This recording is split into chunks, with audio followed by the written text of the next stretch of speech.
Mufti Tariq Masood Lectures. الحمد لله نحمده ونصلي على رسوله الكريم أما بعد فأعوذ بالله من الشيطان الرجيم بسم الله الرحمن الرحيم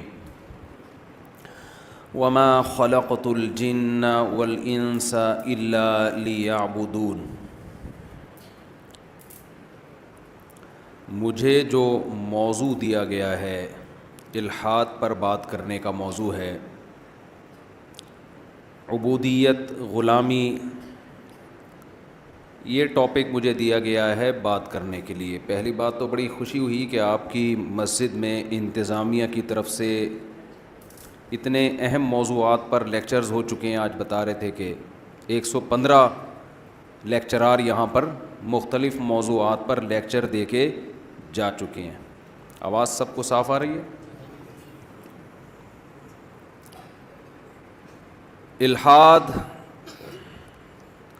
الحاد کا مطلب ہوتا ہے کہ انسان اپنے آپ کو کسی خدائی قانون کا پابند نہ سمجھے.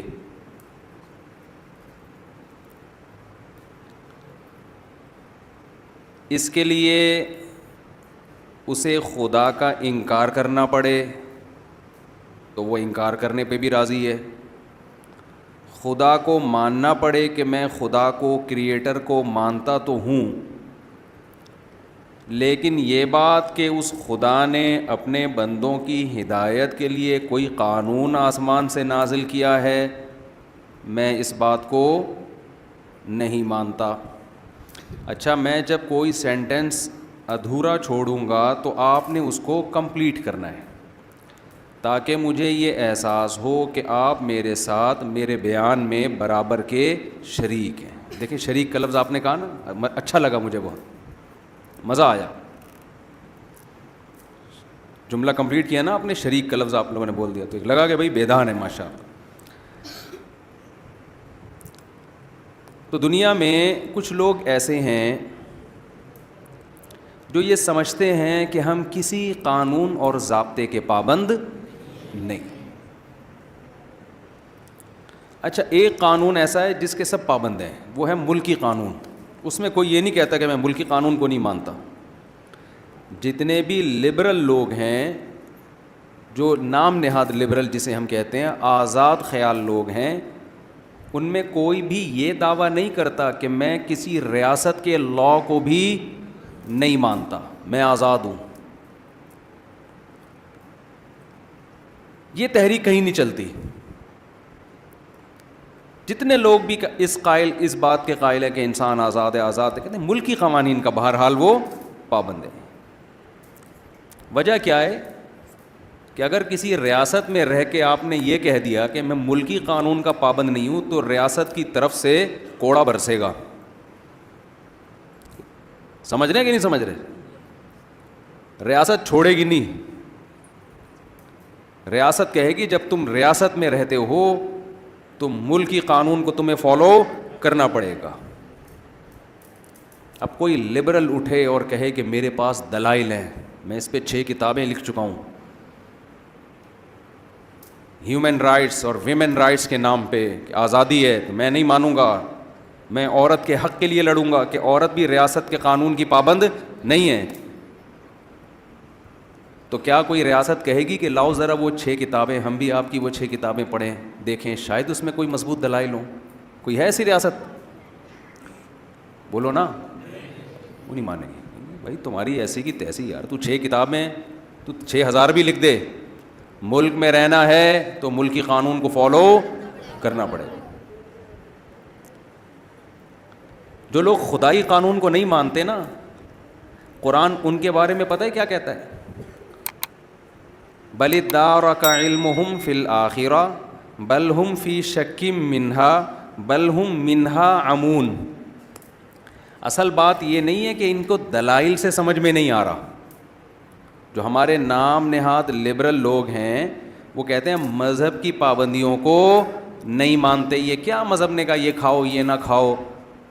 بھائی کتا کھا لو اگر اس میں پروٹین ہے تو کیا خرابی ہے. جو لوگ مذہب کو نہیں مانتے ان کی نظر میں کتے میں اور گائے میں دم کے علاوہ کوئی فرق ہے؟ بولو نا. سائز کا فرق ہے, کتا چھوٹا ہوتا ہے, گائے بڑی ہوتی ہے, اس میں گوشت زیادہ ہے, کتے میں کم ہے. گائے کے دم ہوتی ہے لمبی لیکن اتنی خوبصورت نہیں ہوتی جتنی کتے کی ہوتی ہے, گول دم ہوتی ہے خوبصورت. یہ فرق ہے. حلال حرام کا فرق نہیں کہتے ہیں. حلال حرام کیا ہے؟ لیگل ہے اللیگل ہے. گورنمنٹ نے اگر پرمیشن دی ہے تو کھا لو, گورنمنٹ کہتی ہے نہیں اللیگل ہے تو نہیں کھاؤ. تو یہ تو مذہبی لوگوں کی مسائل ہیں نا, یہ حلال ہے یہ کیا ہے حرام ہے. لبرل لوگوں کے ہاں نکاح میں اور زنا میں کوئی فرق بولو نہیں. میوچل انڈرسٹینڈنگ سے جو جس کے ساتھ چاہے. اب تو ہی اور شی کا فرق بھی ختم کر دیا, اب تو ہی اور شی کا بھی فرق ختم کر دیا. بل پاس کروا لو جو چاہے لکھوا لو, یہ میرا شعر ہے. بل پاس کروا لو جو چاہے لکھوا لو. پہلی دفعہ میں نے کوئی شعر کہا ہے. اپنے آپ کو ہی شو کروانا ہے تو ہی شو کروا لو, شی شو کروانا ہے تو شی شو. مذہب پابندی لگاتا ہے بھائی جو ہی ہے وہ قیامت تک ہی کا ہی رہے گا. تغییر خلق اللہ, اللہ کی تخلیق کو بدلنے کی آپ کو مذہب میں پرمیشن نہیں ہے. یہ نہیں کہ پورا ہی سے شی بن جائے, یہ تو بہت دور کی بات ہے. جو آپ کی باڈی کے لوازمات ہیں نا, جو نیچر کا حصہ ہیں, ان میں آپ ڈینٹنگ پینٹنگ کا کام کر کے ان میں کانٹ چھانٹ نہیں کر سکتے. ہی کو شی بنا دینا تو بہت ہی بڑا جرم ہے. نبی صلی اللہ علیہ وسلم نے فرمایا لعن اللہ المتفلجات, وہ عورتیں جو دانتوں میں گھسائی کر کے خلا پیدا کرتی ہیں, ان عورتوں پر اللہ کی لعنت. اللہ نے دانت جوڑ کے پیدا کیے تھے, انہوں نے دانتوں کی قدرت کی ڈیزائننگ کو کیا کر دیا چینج, اس پر اللہ کی لعنت. میں سمجھا پا رہا ہوں؟ تو جو مذہب آپ کے دانت اگر ملے ہوئے ہیں ان کو کھولنے کی اجازت نہیں دے رہا, وہ ہی کو شی ہونے کی اجازت دے دے گا یا شی کو ہی بننے کی اجازت دے دے گا؟ تغییر خلق اللہ. آپ کی ناک قدرتی طور پر تھوڑی موٹی ہے, آپ نے آپریشن کرا کے باریک کرا دی, اسلام میں اس کی اجازت نہیں ہے. گورے تو کراتے ہیں, پلاسٹک سرجری سے مائیکل جیکسن پورا ہی چینج ہو گیا تھا کہ نہیں ہو گیا تھا؟ جب مائیکل جیکسن پیدا ہوا کالا تھا, اندھیرے میں نظر نہیں آتا تھا. اس کی اماں تلاش کرتی تھی کدھر ہے, لائٹ جاتی, ان کے یہاں لائٹ جاتی نہیں, لیکن اگر کبھی اندھیرا ہوا تو اماں کو نظر نہیں آتا تھا. لیکن اس نے اللہ کی تخلیق کو بدلا, اتنا چٹا ہو گیا کہ دھوپ میں نظر آنا بند ہو گیا. ایسا ہوا کہ نہیں ہوا؟ ایسا چٹا ہو گیا تھا وہ. مائیکل جیکسن کے بچپن کی تصویریں دیکھو اور جب 50 سال کا تھا اس وقت کی دیکھو, آدمی کہتا ہے یہ پورا ہی چینج ہو گیا. مذہب اس کی اجازت نہیں دیتا. آج خواتین بہت زیادہ مسئلہ پوچھتی ہیں, نسل روکنے کے لیے بچہ دانی نکلوا دینا آپریشن کر کے. بھئی یہ جائز نہیں ہے, تغییر خلق اللہ ہے نا. عورت میں جو تولید کی اللہ نے صلاحیت رکھی ہے, اس صلاحیت کو جڑ سے ختم نہیں کیا جا سکتا. یہ تو جڑ سے ہی ختم, یہ تو عورت ہی, وہ جو اس میں ایک صلاحیت اللہ نے رکھی تھی وہ کیا ہو گئی, ختم. لبرل لوگ بولیں گے اس میں کیا جا رہا ہے بھائی, ان کا پرسنل معاملہ ہے, وہ بچے پیدا کرے نہ کرے, ڈاکٹر صاحب نے اگر آپریٹ کر دیا تو پرسنل ہے نا. ہم کہتے ہیں چائنا والے کا کتا کھانا پرسنل معاملہ ہے کہ نہیں ہے؟ پرسنل ہونے کے باوجود مذہب اس کو اجازت نہیں دیتا. کیوں؟ انسان اپنی باڈی کا مالک نہیں ہے, اس کا مالک کوئی اور ہے. تو جو مذہب کسی چائنا والے کو کتا کھانے کی اجازت نہیں دیتا, وہی کسی عورت کو بچہ دانی نکلوانے کی اجازت نہیں دیتا. آپ کتنے ہی دلائل کے انبار لگا دیں. تو مذہب میں جگہ جگہ ریسٹرکشنز ہیں, پابندی ہیں, یہ کھاؤ یہ نہ کھاؤ, کلوا من الطیبات واعملوا صالحا. یہ مائک کی آواز مجھے خود سمجھ میں نہیں آ رہی ہے, کچھ اس کو سیٹنگ پہ لے کر آئیں. بہت شور نہیں ہو رہا؟ اچھا صحیح آ رہی ہے آواز. تو مذہب جگہ جگہ پابندیاں لگاتا ہے، یہ کرو یہ نہ کرو، یہ کرو یہ نہ کرو. تو اب دنیا میں مذہب سے بغاوت پیدا ہو رہی ہے، خاص طور پر ہمارا پڑھا لکھا طبقہ. آپ تو سب کراچی یونیورسٹی سے منسلک لوگ ہیں، آپ لوگوں کا ایجوکیشن سے بہت گہرا تعلق ہے. ویسے کراچی میں کوئی یونیورسٹی ہو اور اس یونیورسٹی کا ایجوکیشن سے تعلق ہو، یہ بات معجزے سے کم نہیں ہے، لیکن مان لیتے ہیں پروفیسر حضرات تو ظاہر پڑھ لکھے ہی ہوتے ہیں. تو کراچی میں یہ بات مشکل سے مانی جاتی ہے کہ کوئی تعلیمی ادارہ ہو اور اس میں تعلیم بھی ہو، تو حیرت کی بات. سیاست تو تھی بہت، سیاسی ادارے تو یعنی تنظیمیں یونیورسٹیاں بہت ہوا کرتی تھیں، اب شاید ایجوکیشن بھی آ گئی. ہمارے دور میں تو وہ ایک دھڑا وہ بنا ہوا ہے، دوسرا دھڑا وہ بنا ہوا ہے. اس تنظیم کا بندہ ادھر چلا گیا تو اس نے پھڑکا دیا، یہ ادھر چلا گیا تو اس نے پھڑکا. بہت ہم نے 90s میں یہ دیکھا ہے. خیر، تو آپ کا تعلق ایجوکیشن سے ہے. ایجوکیشن کی فیلڈ میں جب انسان آتا ہے تو صبح و شام سائنس پڑھتا ہے، وہ صبح و شام گوروں کو پڑھتا ہے. انسان کی یہ نیچر ہے، جس سے علم لیتا ہے نا اس کے نظریات سے بھی متاثر ہوتا ہے وہ. تبھی تو شریعت میں ہے کہ ٹیچر کسی ایسے کو بناؤ جس کے نظریات سے آپ متفق ہو. لیکن یہ ہماری مجبوری ہے. ہمارے پاس سائنسدان مارکیٹ میں شارٹ ہو گئے ہیں، ہمارے پاس دنیاوی نالج ختم ہو گئی، تو ہم مجبور ہیں گورے سے لینے پر. شریعت کا حکم ہے بھائی علم جہاں سے ملو لے لو. لیکن گورے سے جب ہم علم لے رہے ہیں تو علم کے ساتھ ساتھ الحاد بھی وہاں سے آ رہا ہے، الحاد بھی آ رہا ہے، آزادی بھی آ رہی ہے. تو ہم یہ بھول گئے کہ ہم آزاد تھے نہیں ہیں، ہم تو خدا کو ماننے والے اور اس کے قانون کو ماننے والے ہیں. تو میں یہ عرض کر رہا تھا کہ مذہب نے جگہ جگہ جگہ جگہ اتنی پابندیاں لگائی ہیں، ان پابندیوں کی وجہ سے جو الحاد پرست لوگ ہیں، ملحد لوگ ہیں، جو آزادی کے قائل ہیں، وہ مذہب کو اپنی ڈکشنری سے نکال دیتے کہ یار یہ سائڈ پہ رکھو. کتے اور گائے میں ان کے ہاں کوئی فرق نہیں ہے. تو مذہب کو تو نکالا، ریاست کے قانون کو نہیں نکالا انہوں نے. کیوں؟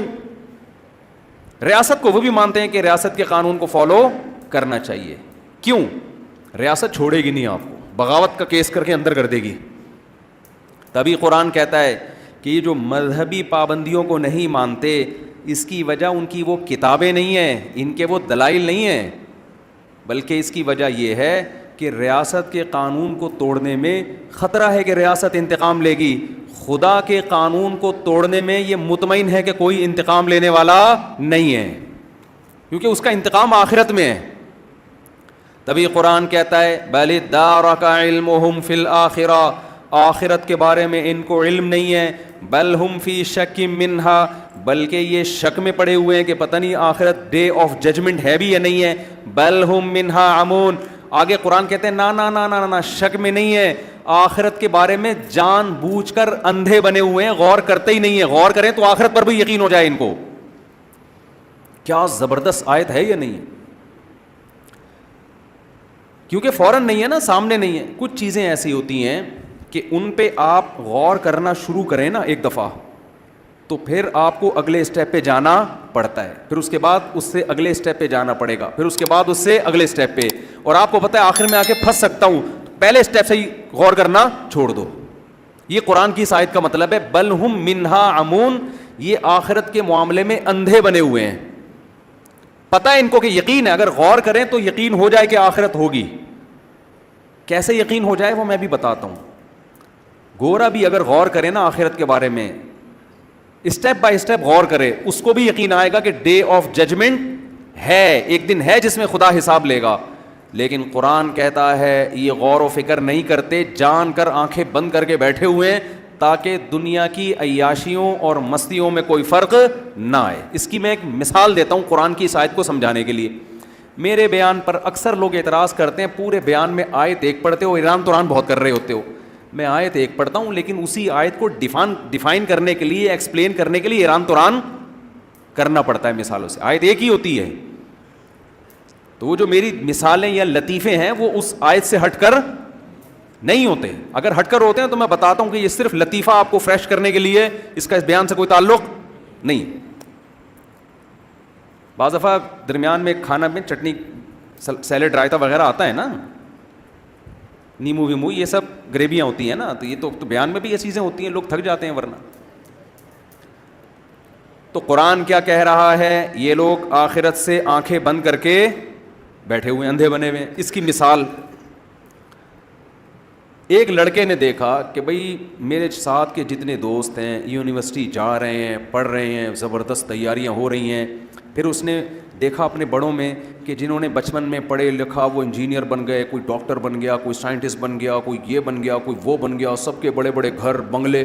اور جو نہیں پڑھا وہ رکشہ چلا رہا ہے, وہ ٹماٹر کے ٹھیلے لگا کے بیچارہ بیچ رہا ہے, کوئی کدال چلا کے, کوئی کنویں کھود کے. یعنی محنت بہت ہو رہی ہے اور ارننگ بہت اس کی تھوڑی سی ہے, رشتہ اس کو کوئی نہیں دے رہا.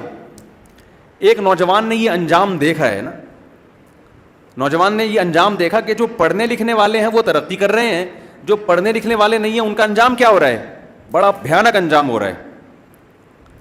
اب اس کے ابا نے اس کو سمجھایا, بیٹا تو بھی پڑھ لیا کر نا, صبح اٹھ جایا کر, یونیورسٹی یا اسکول چلا جایا کر. اور ابا اس کو اس برے انجام سے ڈرا رہا ہے کہ دیکھ فلاں کا حال کیا ہوا, فلاں کا حال کیا ہوا, فلاں کا حال کیا ہوا. بچہ اگر غور کرنا شروع کرتا ہے نا کہ یار میں بھی ایسا ہو سکتا ہوں, تو اس کی کانپیں ٹانگنا شروع ہو جاتی. اب یہ ٹانگیں کانپنا اردو میں ختم ہو گیا ہے, یہ جدید جو اردو ہے اس میں کانپیں ہی ٹانگیں گی, اب ہمیشہ یاد رکھو. اب ٹانگیں کانپنا یہ نئی اردو مارکیٹ میں آئی ہے. اور یہ جو یونیورسٹی میں اگر کوئی اردو ادب کے ٹیچر بیٹھے ہوئے ہیں تو ڈکشنری سے کانپنے کا لفظ نکال کے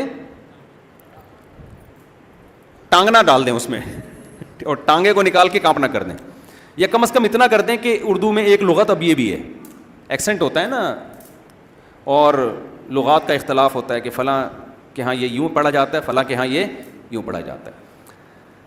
تو اب بچہ کیا کرتا ہے, وہ سوچتا ہے تو اس کی بھی خوف پیدا ہو جاتا ہے اس کو کہ یار یہ میرا فیوچر تو کیا ہو رہا ہے بڑا بھیانک. اب نہ اس کا بنٹے کھیلنے میں دل لگ رہا ہے. بنٹے اب تو بچوں نے کھیلنا ہی چھوڑ دیا. ہمارے ہاں تو بچپن میں شرارتی بچے ہوتے تھے, بنٹے کھیلتے تھے سارا دن بیٹھ, لٹو کھیلتے تھے, پٹتے تھے اپنے ماں باپ سے. اب اس کی جگہ ویڈیو گیم آ گیا ہے نا, پب جی کھیل رہے ہیں. وہ بنٹے پھر بھی اس ویڈیو گیم سے اچھا تھا جس پہ ہم ابا سے پٹا کرتے تھے, اس ویڈیو گیم سے 1000 گنا بہتر تھا. اس میں سروائیکل پین کا خطرہ نہیں تھا بنٹوں میں, تھوڑا سا ہل جل لیتے تھے. وہ ایک بنٹا وہاں جا رہا ہے تو اٹھا کے لاتے تھے. ویڈیو گیم میں تو مسلسل وہیں بیٹھے بیٹھے کمریں خراب ہو گئی ہیں لوگوں کی, بچوں کی, اور اس کی ریس سے جو کھوپڑی کو نقصان ہو رہا ہے وہ ایک الگ چیز ہے. تو آپ نے کیا کیا, بچے کو بار بار خیال آ رہا ہے کہ یار بنٹے کھیلنے جا رہا ہوں تو یار میرا فیوچر خراب ہونے والا ہے, میں سوتا رہ گیا سارا دن, یونیورسٹی نہیں جا رہا تو میرا فیوچر خراب. تو اس کا ایک حل تو یہ کہ فیوچر کے بارے میں سوچ کے اپنے آپ کو موٹیویٹ کرے کہ یار یہ چھوڑ دو بنٹے, یہ چھوڑ دو پب جی, یہ چرس, ہیروئن, اور یہ سارا دن راتوں کو گٹر کے ڈھکن پہ بیٹھ کے دوستوں کے ساتھ گپیں مارنا, یہ زندگی چھوڑ دو, اس کا انجام بھیانک ہے. ہم بچپن میں سنا کرتے تھے اپنے والد صاحب سے اور بڑے بزرگوں سے کہ جو دوستوں میں ٹائم ضائع کرتا ہے نا, پیسہ اڑا دے سارا دوستوں میں, تو پیسہ تو جاتا ہے, اس کے بعد دوست بھی چلے جاتے ہیں. جب پیسہ ختم ہوتا ہے نا دوستوں پہ اڑا کے, تو پیسہ بھی گیا اور بالآخر وہ دوست بھی گئے. ایسا نہیں ہوتا کہ دوست کہیں اس نے ہم پہ اتنا پیسہ اڑایا تو اب ہماری دوستی کیا ہو گئی پکی. ایسا نہیں ہوتا, بیوی کے ساتھ نہیں ہوتا ایسا, تو دوستوں کے ساتھ کہاں ہوگا. آپ نے اپنی بیگم کو شاپنگ کرا کے سارا پیسہ اڑا کے جس دن آپ زیرو پہ ہوئے, بیگم فوراً کورٹ میں جا کے کھلا لے گی, سوائے ان بیگموں کے جو میرا بیان سن رہی ہیں. لوگوں کی جو وہ بیگمات جو میرا بیان سن رہی ہیں ان کے علاوہ کی بات کر رہا ہوں میں. خواتین غصہ کرتی ہیں نا ہمارے خلاف, آپ کے خلاف تھوڑی, آپ کے علاوہ کی بات کر رہا ہوں میں. تو جب بیگم ساتھ چھوڑ دیتی ہے, جب آپ کی جیب میں پیسے ختم ہو جائیں, ختم بھی اسی کی وجہ سے ہوئے, تو دوست کیا کس کھیت کی مولی ہے, اس کا تو کوئی خونی رشتہ تھوڑی ہے.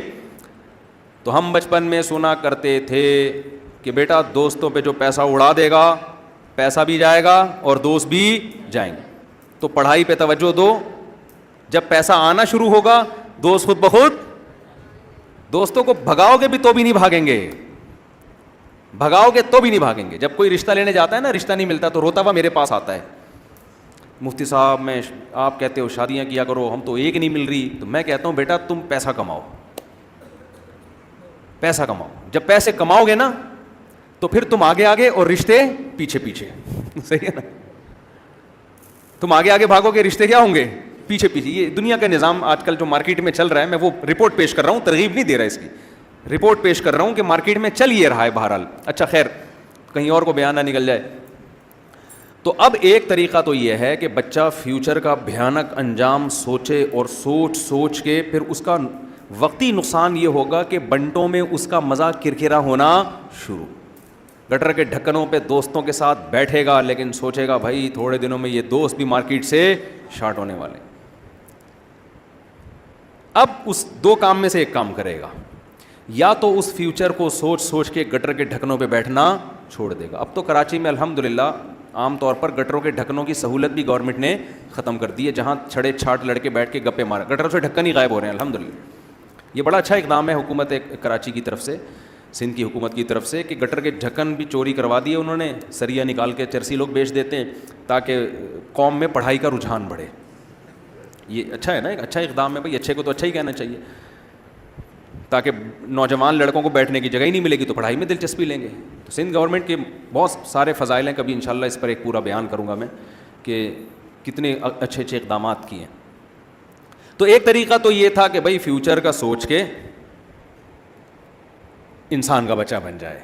ایک طریقہ یہ ہے کہ فیوچر کو بالکل نظر انداز کر دے, تاکہ جو موجودہ مزے ہیں ان کو تو صحیح طرح سے کیش کرائے نا بھائی, یا تو ادھر ہو جائے یا ادھر ہو جائے. آپ کسی کے سامنے موت کا تذکرہ کریں نا, دو طرح کے لوگ ہیں, یا تو وہ غور سے سنیں گے, بولیں گے یار بات تو صحیح کر رہے ہیں, مرنا تو ہے ایک دن, تو انسان کے بچے بن جاؤ. ایک طرح وہ ہوں گے جو کہیں گے یار اس کے علاوہ کوئی اور بات نہیں کر سکتے. ٹھیک ہے نا, کیوں خام خامے ہماری زندگی کے مزوں کو خراب کر رہے ہو, جب مرنا ہوگا مر جائیں گے, ابھی تو ہم زندہ ہیں نا, ابھی کوئی اچھی باتیں کرو, کھانے پینے کی باتیں کرو, نئی فلم آنے والی ہے, بتاؤ یار وہ دیکھنے چلتے ہیں, میچ ابھی دوبارہ پتہ نہیں کس کس کا میچ ہونے والا ہے, وہ دیکھنے ہیں چل گئے, کیا ابھی کوئی بات ہے یہ؟ تو بالکل یہی چیز کافر نے کی ہے آخرت کے ساتھ. جو ملحد اور لبرل لوگ ہیں نا, انہوں نے کس کے ساتھ کیا یہ آخرت. قرآن کہتا ہے کہ یہ غور ہی نہیں کرتے آخرت کے بارے میں, جان کر اندھے بنے ہوئے ہیں, کیونکہ ان کو پتا ہے اگر ہم نے غور کیا تو یا تو اس نتیجے پہ پہنچیں گے کہ آخرت ہے ہی نہیں, یا اس پہ پہنچیں گے کہ آخرت ہے. اگر ہم اس پہ پہنچ گئے کہ آخرت ہے تو یہ تو سارے مزے ہمارے خراب ہو جائیں گے. پھر کتے اور گائے میں ہمیں فرق کرنا پڑے گا, زنا میں اور نکاح میں ہمیں فرق کرنا پڑے گا, بے پردگی اور پردے میں ہمیں فرق کرنا پڑے گا. تو غور نہیں کرتے, کریں تو اسی نتیجے پہ پہنچیں گے.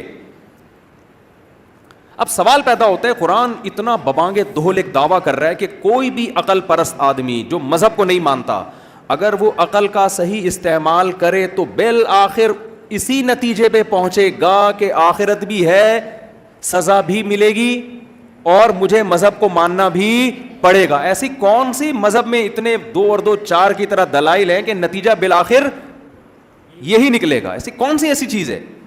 میں سمجھا پا رہا ہوں اپنی بات؟ پہلی بات تو دوبارہ اس کو واضح کریں, یہ مذہب کو فالو, ریاست کے قانون کو فالو کرتے ہیں, ریاست کے قانون کے خلاف آواز نہیں اٹھائی جاتی, کیونکہ ریاست کوڑا برسائے گی, رزلٹ نظر آ رہا ہے پڑے گا کوڑا. اللہ کی جو ریاست ہے اس قانون کی یہ بات اس لیے نہیں کرتے, وہاں ان کو آزادی چاہیے, وہاں ہیومن رائٹس اور ویمن رائٹس کے نام پہ آزادی چاہیے. کیوں؟ کوڑا برسنے کا ان کو خوف نہیں ہے. اور کیوں خوف نہیں ہے؟ کیا ان کو یقین نہیں ہے؟ نہ, اس پہ غور ہی نہیں کرتے. یہ غور کریں تو وہاں بھی خوف پیدا ہو, اور وہاں بھی پھر اس آزادی کی باتیں نہ کریں جو آزادی یہ لے کے چل رہے ہیں. تو 2 نظریات ہیں دنیا میں, کچھ تو ہیں کہتے ہیں ہم کسی قانون, ریاست کے قانون کے سب پابند ہیں, سمجھ رہے ہیں نا, اس کے سب کیا ہیں؟ پابند ہیں. اصل پھڈا جو مذہب کو فالو کرنے والے اور جو فالو نہیں کرتے ان کا یہ ہے کہ مذہب کو فالو کرنا ہے کہ نہیں کرنا. تو اس کے لیے ویمن رائٹس اور ہیومن رائٹس کی آواز اٹھائی جاتی ہے. ویمن رائٹس کا مطلب یہ ہے کہ مذہب نے عورت کو پر جو پابندیاں لگائی ہیں ان پابندیوں سے عورت کو آزاد کیا جائے. ہیومن رائٹس کا اصل مطلب جو تھا وہ تھا, ہمیں اس سے بحث نہیں. آج کل جو مطلب ہے نا ہیومن رائٹس کا, وہ مطلب ہے کہ انسانوں پر مذہب نے جو پابندیاں لگائی ہیں انسانوں کو ان پابندیوں سے آزاد کیا جائے. اگر آپ لوگوں کو آزاد چھوڑ دیں گے تو انسانوں سے بڑا پھر فتنہ دنیا میں کوئی نہیں ہوگا. کوئی بھی دنیا میں آزاد نہیں ہے. آپ صبح سے لے کے شام تک کلچر کے پابند ہوتے ہو, خاندانی رسومات کے پابند ہوتے ہو, ملکی قوانین کے پابند ہوتے ہو, ڈاکٹروں کے مشوروں کے پابند ہوتے ہو. اتنی ساری پابندیاں انسان کے اوپر لگی ہوئی ہیں, اگر وہ ان پابندیوں سے نکلنے کی کوشش کرے گا دنیا میں کوئی بھی اس کو نکلنے نہیں دے گا. لوگ بائیکاٹ کرنا شروع کر دیں گے اس کا.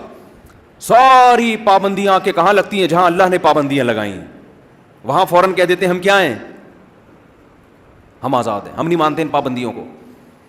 تو یہ دشمنی کس سے لی جا رہی ہے بھائی؟ خدا سے دشمنی لے رہے ہیں نا. سب کے حقوق ہیں, شوہر پہ بیوی کے حقوق ہیں, بیوی پہ شوہر کے حقوق ہیں, بوائے فرینڈ گرل فرینڈ کے بھی اب تو حقوق آنا شروع ہو گئے ہیں مارکیٹ میں.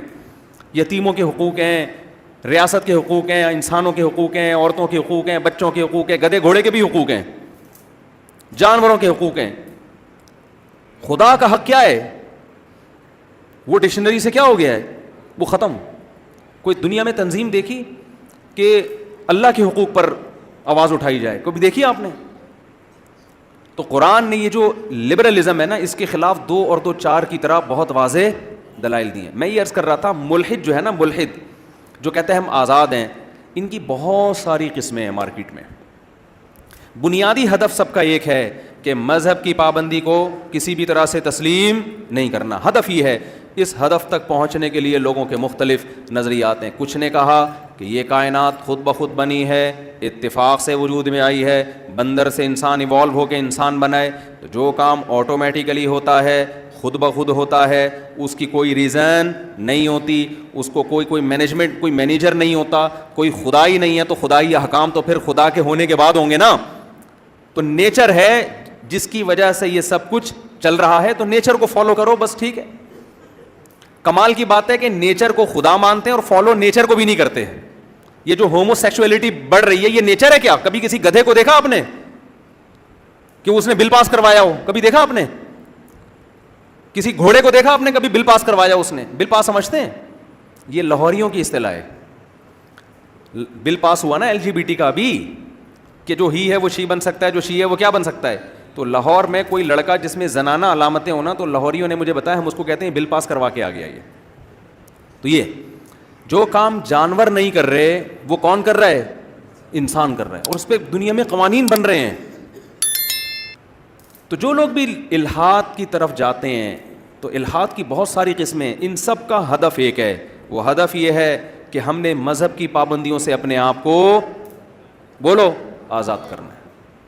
جب مذہب کی پابندیوں سے آزاد, تو عورت پردہ کرے نہ کرے, کلچر کی وجہ سے کر رہی ہے تو اس کا اپنا مسئلہ ہے, کوئی ضروری نہیں ہے.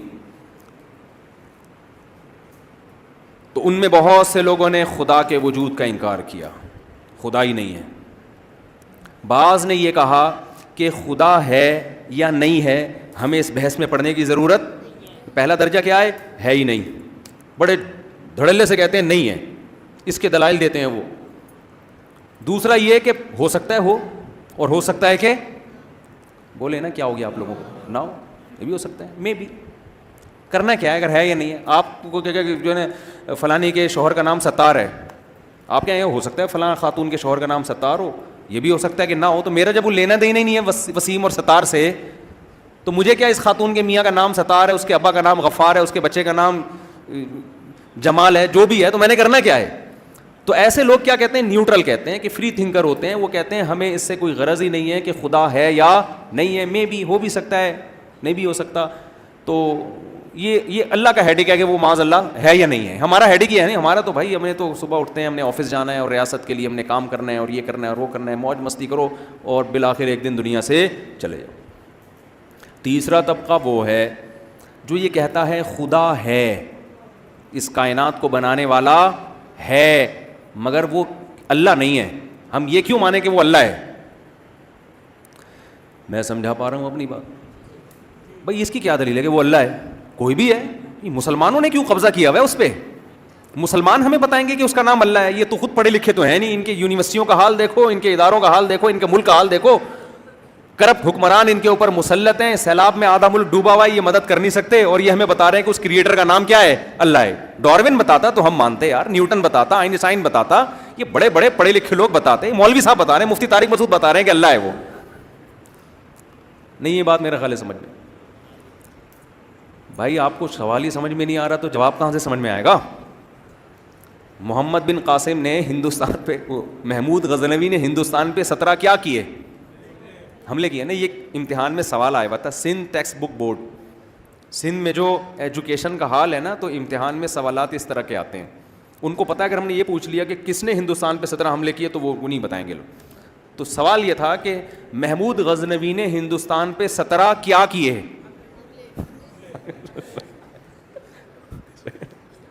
یہ سندھ میں ایجوکیشن کا جو دوسرا سوال یہ تھا. اچھا 4 سوالوں میں ایک سوال کا جواب دینا تھا. سندھ حکومت آج کل اس طرح کا بھی دیکھنا نصاب آ جائے گا تاکہ کچھ تو پاس تو ہونا, آگے تو جائیں. تو کوشچن سوالات اس طرح کے ہوا کریں گے. سوال نمبر 1 کہ محمود غزنوی نے ہندوستان پہ 17 کیا کیے. دوسرا سوال محمود غزنوی نے ہندوستان پر کتنے حملے کیے. تیسرا سوال محمود غزنوی نے کس ملک پہ 17 حملے کیے. چوتھا سوال کس نے ہندوستان پہ 17 حملے کیے. اور سندھ کی جو کراچی کی جو عوام ہے اس کو اس سوال کا جواب بھی طلبہ کو نہیں آئے گا, نقل مار رہے ہوں گے. تو بتا یار یہ ایجوکیشن کا حال ہونے والا ہے الحمدللہ, کیونکہ نقل کے لیے بھی تو تھوڑی سی تو سینس چاہیے نا. ہم جب اسکول میں جاتے تھے نا, جب ایگزامینیشن ہال میں انٹر کی بات ہے تو لڑکے نقل دبا کے کر رہے ہوتے تھے کراچی میں. اچھا اللہ کا شکر ہے میں نہیں کرتا تھا نقل, مجھے اللہ نے بچایا اس مصیبت سے.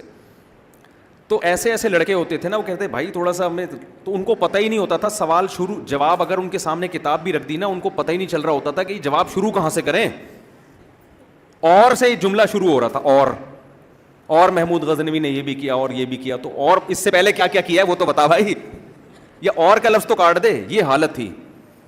اور اب تو آپ کو پتہ ہے اس سے بھی ماشاءاللہ زیادہ. تو یہ قوم انگریزوں کو بتائے گی, جاپانیوں کو بتائے گی کہ کریٹر ہے اور اس کریٹر کا نام کیا ہے. ہم تمہیں بتائیں گے اللہ ہے. تو ہمارا جو یونیورسٹی کا طبقہ ہے چونکہ پڑھا لکھا ہے, متاثر جاپانیوں سے ہے, صحیح ہے نا, انگریزوں سے ہے, فرانس کے سائنسدانوں سے ہے, وہ کہے گا یار کریٹر اگر ہے. انگریزوں میں بھی 2 قسم کے ہوتے ہیں, سائنسدانوں میں بھی کچھ سائنسدان ملحد ہوتے ہیں, کہتے ہیں کوئی خدا نہیں ہے, کچھ سائنٹسٹ کہتے ہیں نہیں ہو نہیں سکتا کہ بغیر خدا کی یہ کائنات چل رہی ہو. تو ہے, لیکن وہ بھی اللہ کو نہیں مانتے, سمجھتے ہیں, کہتے ہیں ہے بھائی ٹھیک ہے کوئی کریٹر ہے, گاڈ ہے, اس کو گاڈ کہہ سکتے ہیں, اللہ کیا اس کو ٹھیک ہے. مذہب مسلمانوں کا ایک مذہب ہے, انہوں نے اللہ کہہ دیا اس کو. تو ہندو اس کو بھگوان کہہ دیتا ہے اور مختلف لوگ اس کو مختلف نام دے دیتے ہیں. تو ٹھیک ہے, سمجھ میں آ رہی ہے بات. یہ الحاد کا کون سا طبقہ ہو گیا؟ تیسرا. چوتھا طبقہ ہے وہ کہتا ہے کہ یار چلو فرض کر لو اس کا نام کیا ہے, اللہ ہے. ہم یقینی طور پہ نہیں کہتے, لیکن چلو اتنا بڑا طبقہ اسلام دنیا میں اتنا پھیلا ہوا ہے, اتنے سارے لوگ جب کہہ رہے ہیں اللہ ہے تو مان لو کیا ہے وہ اللہ ہی ہے. تو ٹھیک ہے اللہ ہے, لیکن اس اللہ کو کیا پڑی ہے کہ جو نماز نہ پڑھے اس کو جہنم کی آگ میں ڈال دے ہیں بھائی. اس اللہ کو کیا پڑی ہے کہ جو اس کی عبادت نہ کرے اس کو اس طرح کی دھمکیاں دے رہے ہیں. اور وہ یہ کہہ رہا ہے کہ تم جو ہے روزے رکھو گے تمہیں حوریں ملیں گی ہیں بھائی. یہ معاذ اللہ میں ان کے الفاظ دہرا رہا ہوں, نقل کفر نہ باشد. اللہ تو بہت ایک براڈ مائنڈ ذات ہونی چاہیے نا, براڈ مائنڈڈ. اس کو یہ چھوٹی چھوٹی باتوں پہ دھمکیاں دینا کہ تم جو اگر کوئی فجر کی نماز نہیں پڑھتا, ایک نماز جان کر چھوڑ دے گا اتنے 1000 سال جہنم کی آگ میں جلے گا, اور جو زنا کرے گا ایسے آگ میں ڈال دوں گا اس کو میں. وہ تو براڈ مائنڈڈ ہے یار. آج کوئی بڑے ظرف کا آدمی ہوتا ہے وہ چھوٹی چھوٹی باتوں پہ اتنی بڑی بڑی سزاؤں کی دھمکیاں نہیں دیتا. اس کو کیا پڑی ہے, کوئی اس کی عبادت کرے ٹھیک ہے, نہیں کرے تو بھی کیا ہے ٹھیک ہے. وہ تو اس نے کائنات کو بنایا اور بارشیں برسا رہا ہے اور یہ سب کچھ کر رہا ہے. وہ اتنا چھوٹا نہیں ہے جتنا مولویوں نے اس کو بولو نا بھائی. کیا ایسا نہ ہو میرا پورا بیان سوالات میں نکل جائے اور آپ بھی کوئی خدا نہ خواستہ ملحد بن کے نکل جاؤ کہ ہمیں تو یہ پتہ ہی نہیں تھا. میں کوشش کر رہا ہوں جواب تک بھی نوبت آئے. بعض دفعہ اعتراضات بتا کے نا اتنا پکا کر دیا جاتا ہے کہ وہ آدمی کا پہلے ذہن نہیں ہوتا کہ اچھا یہ تو ہمیں پتہ ہی نہیں تھا. بات تو بالکل صحیح ہو رہی ہے یار. وہ اللہ جو ہے, میں جب دوسری شادی کا قائل تھا نا تو بہت سے لوگ مجھے سمجھانے کے لیے آتے تھے. بڑے بڑے علماء لوگوں کو میرے پاس بھیجتے تھے جس کو انسان کا بچہ بناؤ, یہ سوسائٹی میں کیسی باتیں کر رہا ہے. تو جب وہ آتے تھے نا مجھے سمجھا کے تو سمجھ کے چلے جاتے تھے, وہ الٹا تو سمجھ کے چلے جاتے تھے. تو آج ہمارا ایک بہت بڑا طبقہ ایسا بھی ہے کہ چلو یار وہ اللہ ہی ہے نا, ٹھیک ہے. مسلمان کہہ رہے ہیں اللہ ہے, ہندو کہہ رہے ہیں بھگوان ہے, تو جس نے جو نام دے دیا ناموں میں کچھ نہیں رکھا, ذات تو ایک ہی ہے نا جس نے بنایا ہے. تو گاڈ کہہ دو, کریٹر کہہ دو, خدا کہہ دو, اللہ کہہ دو, بھگوان کہہ دو. لیکن اس کو کیا پڑی ہے یار کہ وہ کہہ میرے سامنے سجدہ نہیں کرو گے تو جہنم میں ڈال دوں گا, جو ہے زنا کرو گے تو آگ میں جلاؤں گا, یتیم کا مال کھاؤ گے تو یہ یہ جو ہے نا یہ اللہ ایسا نہیں ہو سکتا, لہذا ہم اللہ کو مانتے ہیں. خلاصہ یہ نکلا کہ ہم اسلام کو نہیں مانتے. اللہ کا معاذ اللہ ظرف اتنا چھوٹا بولو نہیں ہے. یہ بھی ملحد لوگوں کی ایک مارکیٹ میں ایک قسم ہول سیل کے حساب سے موجود ہے. ان کا سب کا مقصد یہ ہے کہ بھئی یہ کہ مذہبی پابندیوں سے اپنے آپ کو آزاد کرو, نماز پڑھ لو, نہیں پڑھو تو جہنم ونم نہیں ہے. اتنا بڑا ایشو نہیں ہے جتنا یہ مولویوں نے ڈرایا ہوا ہے آپ لوگوں کو. اچھا, ملحد کی ایک قسم اور بھی ہے. وہ والے ملحد ہیں جو مذہب کا لیبل لگا کے بات کرتے ہیں کہ ہم مانتے ہیں اسلام کو. یہ بڑی خطرناک قسم مارکیٹ میں آج کل نہیں آئی ہے کہ ہاں جی اللہ بھی ہے. اچھا, ایک اس سے پہلے ایک قسم اور بتا دوں. بعض ملحد یہ بھی ہیں, وہ یہ کہتے ہیں کہ اللہ بھی ہے اور محمد صلی اللہ علیہ وسلم بھی تھے, اور ایسے بھی لوگ ہیں, یہ حقیقت ہمارے رابطے بھی ہوئے ہیں ایسے لوگوں سے, کہ وہ کہتے ہیں محمد صلی اللہ علیہ وسلم جو تھے بہت ہی پازیٹیو تھنکنگ والے ایک شخصیت تھے, جنہوں نے دنیا میں برائیوں سے کے خاتمے کے لیے ایک کام کیا. تو انہوں نے ایک مذہب کو پیش کیا اور اس کی نسبت کس کی طرف کر دی؟ اللہ کی, تاکہ لوگ اس کو مانیں اور لوگ اس پر چلیں. تو معاذ اللہ ان کا مقصد یہ کہ معاذ اللہ ہیں جھوٹے نبی, معاذ اللہ سچے نبی نہیں ہیں, لیکن ان کی نیت اچھی تھی.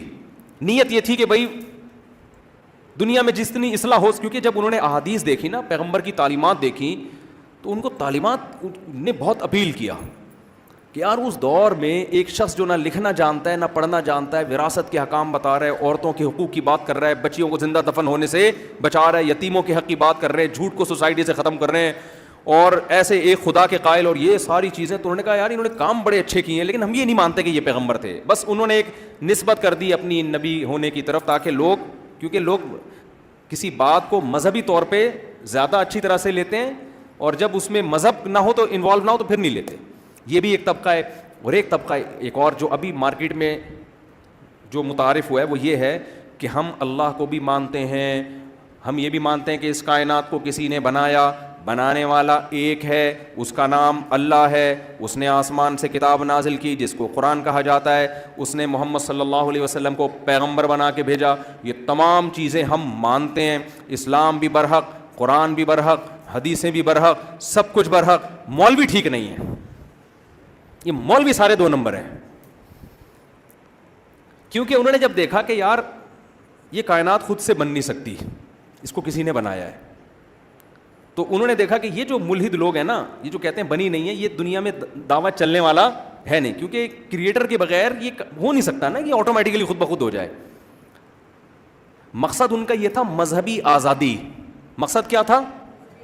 مذہبی آزادی, کہ مذہب کی جو پابندیاں ہیں نا وہ ہٹاؤ یار. لیکن اب کیسے لوگوں کو قائل کریں؟ اگر آپ لوگوں میں یہ بات کریں گے کائنات خود بخود بنی ہے, یہ نہیں ہو سکتا, کوئی مانے گا نہیں اس کو. وجہ کیا ہے, کوئی کیوں نہیں مانے گا؟ دیکھو میں اکثر ایک چھوٹی سی مثال دیتا ہوں. آپ کو ایک تصویر نظر آئی کاغذ کے اوپر, جس میں ایک آنکھ, 2 آنکھیں, ایک ناک, لپس اور پیشانی بنی ہوئی ہے نا, جو ایک انسانی چہرے کی تصویر ہوتی ہے. آپ کو مصور نہیں مل رہا کہ یہ بنائی کس نے ہے. اب آپ چونکہ یونیورسٹی کے طالب علم تھے, تحقیق کا بہت ذوق تھا, آپ نے بہت تلاش کیا یار مصور کون ہے, یار بنایا کس نے. آپ کو کوئی مل نہیں رہا تو آپ نے سائنسدانوں کی کتابیں اٹھا کے پڑھنا شروع کر دی. یار سائنس کیا کہتی ہے اس کے بارے میں, اس کو کس نے بنایا. پتہ چلا جی ایک سائنسدان گزرا ہے جس نے یہ کہا کہ یہ تصویر ایسے بنی ہے, کروڑوں سال میں جو ہے نا رنگ کے ڈبے, وہ ایسے ہوائیں چلی تھیں, یوں گرے تھے, کاغذ بن گیا تھا, اربوں سال میں پھر یوں ہوا تھا, پھر خربوں تصویروں میں ایک یہ آ گئی. آپ نے کہا لے بھائی ڈارون کا چھوٹا بھائی پیدا ہو گیا, سائنس نے مسئلہ حل کر دیا, یہ آٹومیٹیکلی خود بخود بنی ہے. اصل میں کروڑوں خربوں سال میں نا رنگ کے ڈبے اصل میں ایکچولی یوں ہوا تھا. تو ایکچولی سائنسدان ایکچولی کر کے نا ہر الٹی پلٹی چیز کو پہنا دیتے ہیں. دیکھو آپ تو پروفیسر لوگ ہیں, آپ مجھ سے زیادہ جانتے ہیں. ایک ریسرچ ہوتی ہے اور ایک صرف تھیوری ہوتی ہے. مجھے امریکہ کے ایک صاحب پاکستان آئے ہوئے تھے, وہیں یونیورسٹی میں بہت پڑھے تھے, وہ بھی بڑا الحاد کے خلاف کام کر رہے ہیں. کہہ رہے میں نے وہاں ایک پروفیسر سے پوچھا جو ایتھیسٹ تھے نا, وہ ڈاروین کی نظر تھیوری پہ بہت آگے سمجھا رہے ہیں. تو کہتے ہیں میں نے کہا اچھا گوروں میں ایک اچھی بات ہے کہ بات سنتے ہیں, ہمارے یہاں آپ کے خلاف کوئی بات کرے گا نا پکڑ کے لوگ کوڑ دیتے ہیں اس کو پکڑ کے. ٹھیک ہے. کہہ رہے میں نے بھری کلاس میں ان سے کہا کہ سر میں نہیں مانتا اس ڈاروین کی تھیوری کو. تو ٹیچر نے پوچھا کیوں نہیں مانتے؟ کہہ رہے میں نے کہا 200-250 سال گزر گئے, اب تک یہ تحقیق سے ثابت اتنا لمبا عرصہ اب تک سائنس میں کوئی تھیوری چلی نہیں ہے جو اب تحقیق سے اب تک ثابت نہ ہوئی ہو. 200 سال تک جھک مار رہے ہو اور ایک نظریے کو ثابت کرنے کے لیے ایک اور فرض, تو مان کیوں نہیں لیتے یار کسی نے بنایا ہے, اس میں کون سی تکلیف کی بات ہے؟ آپ کو اگر سمجھ میں نہیں آ رہا ہے یہ کاغذ پہ تصویر بنانے والا مصور کون ہے, تو آپ مصور کی نفی نہ کرو. بھائی کوئی ہے لیکن وہ بتا نہیں رہا کہ میں ہوں, ہے ضرور, ٹھیک ہے نا, وہ بتا نہیں رہا, انہی میں سے کوئی ہے, کیونکہ ان کے علاوہ تو کوئی بندہ ہے نہیں. تو آپ چترول لگا کے اگلواؤ گے, بتا کس نے بنائی ہے یہ.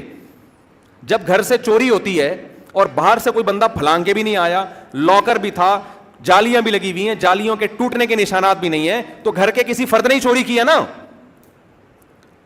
کیا خیال ہے بھائی؟ یہ تو نہیں ہو سکتا کہ ڈارون کی تھیوری کے مطابق کھربوں سال گزرے تھے تو ایک ایسا لاکر وجود میں آ گیا تھا کہ رات کے 12 بجے وہ آٹومیٹیکلی پھٹ جائے گا دھماکے کے ساتھ. ایسا تھوڑی ہوتا ہے. تو کوئی بھی تھیوری پیش کرے گا آپ نہیں مانو گے بھائی یہ لاکر بھی ہے, دیواریں بھی بند ہیں, گرل بھی لگی. عامل کے پاس جاؤ گے بولے کہ جنات نے کیا ہے, وہ تو الو بنانے کی مشین ہے روحانی عامل جو ہے نا بھائی. اس کا مطلب گھر کے کسی فرد نے کیا ہے. اب گھر کا فرد مان نہیں رہا کہ میں نے کی ہے, چترول لگاؤ. شرافت سے نہیں مانے گا, شر اور آفت سے مانے گا, ٹھیک ہے نا. پولیس کو لے آؤ, پولیس طبیعت سے چترول لگا کے اگلوا لے گی بھائی اس نے. میں نے تو کئی چور اس طرح پکڑوائے ہیں. میں نے کہا بھائی جب چاروں طرف سے گرل بھی لگی ہوئی ہے تو ایسا گھر کا ہی بندہ چور ہے, کہہ رہے یار میرے گھر میں سب نیک ہے. میں نے کہا بھائی سب نیک لگتے ہیں نا, اندر سے نہیں ہوں گے نیک, کچھ گڑبڑ کی ہے کسی, پتہ چلے جی بیٹے نے چوری کی ہے. تو ہوتا ہے ایسے انکوائری تو اسی طرح سے ہوتی ہے نا. اگر جن چڑیل بھوت بیچ میں آ گئے تو سارا انکوائری کا سسٹم کیا ہو جائے گا, ختم. یہ جنات بینک کے لاکر سے کیوں نہیں نکالتے پیسے ہیں بھائی؟ بینک کے لاکر سے کیوں نہیں نکال لیتے, یہ گھروں کے لاکروں سے ہی کیوں پیسے نکال رہے ہیں؟ تو آپ کو اگر مصور نہیں مل رہا اور کوئی بندہ پھلانگ کے آیا بھی نہیں ہے, یہی 4 آدمی تھے یہاں پہ, آپ بولو گے بھائی یہ خدا کی قسم ڈارون جھوٹ بول کر گیا, یہ آٹومیٹیکلی تصویر خود بخود نہیں بن سکتی, انہی 4 میں سے کسی نے بتاؤ. نہیں تو پھر پولیس کو بلاؤ, چترول لگواؤ, اگلے گا کہ میں نے بنائی ہے. یہ ہواؤں سے اور طوفانوں سے اور ڈبوں کے الٹنے سے اتنی واضح آنکھ ناک کان جیسی تصویریں خیالی چیزیں بنتی ہیں. بالکل وسیم بھائی بن گئے, بالکل ایسا نہیں ہوتا بھائی.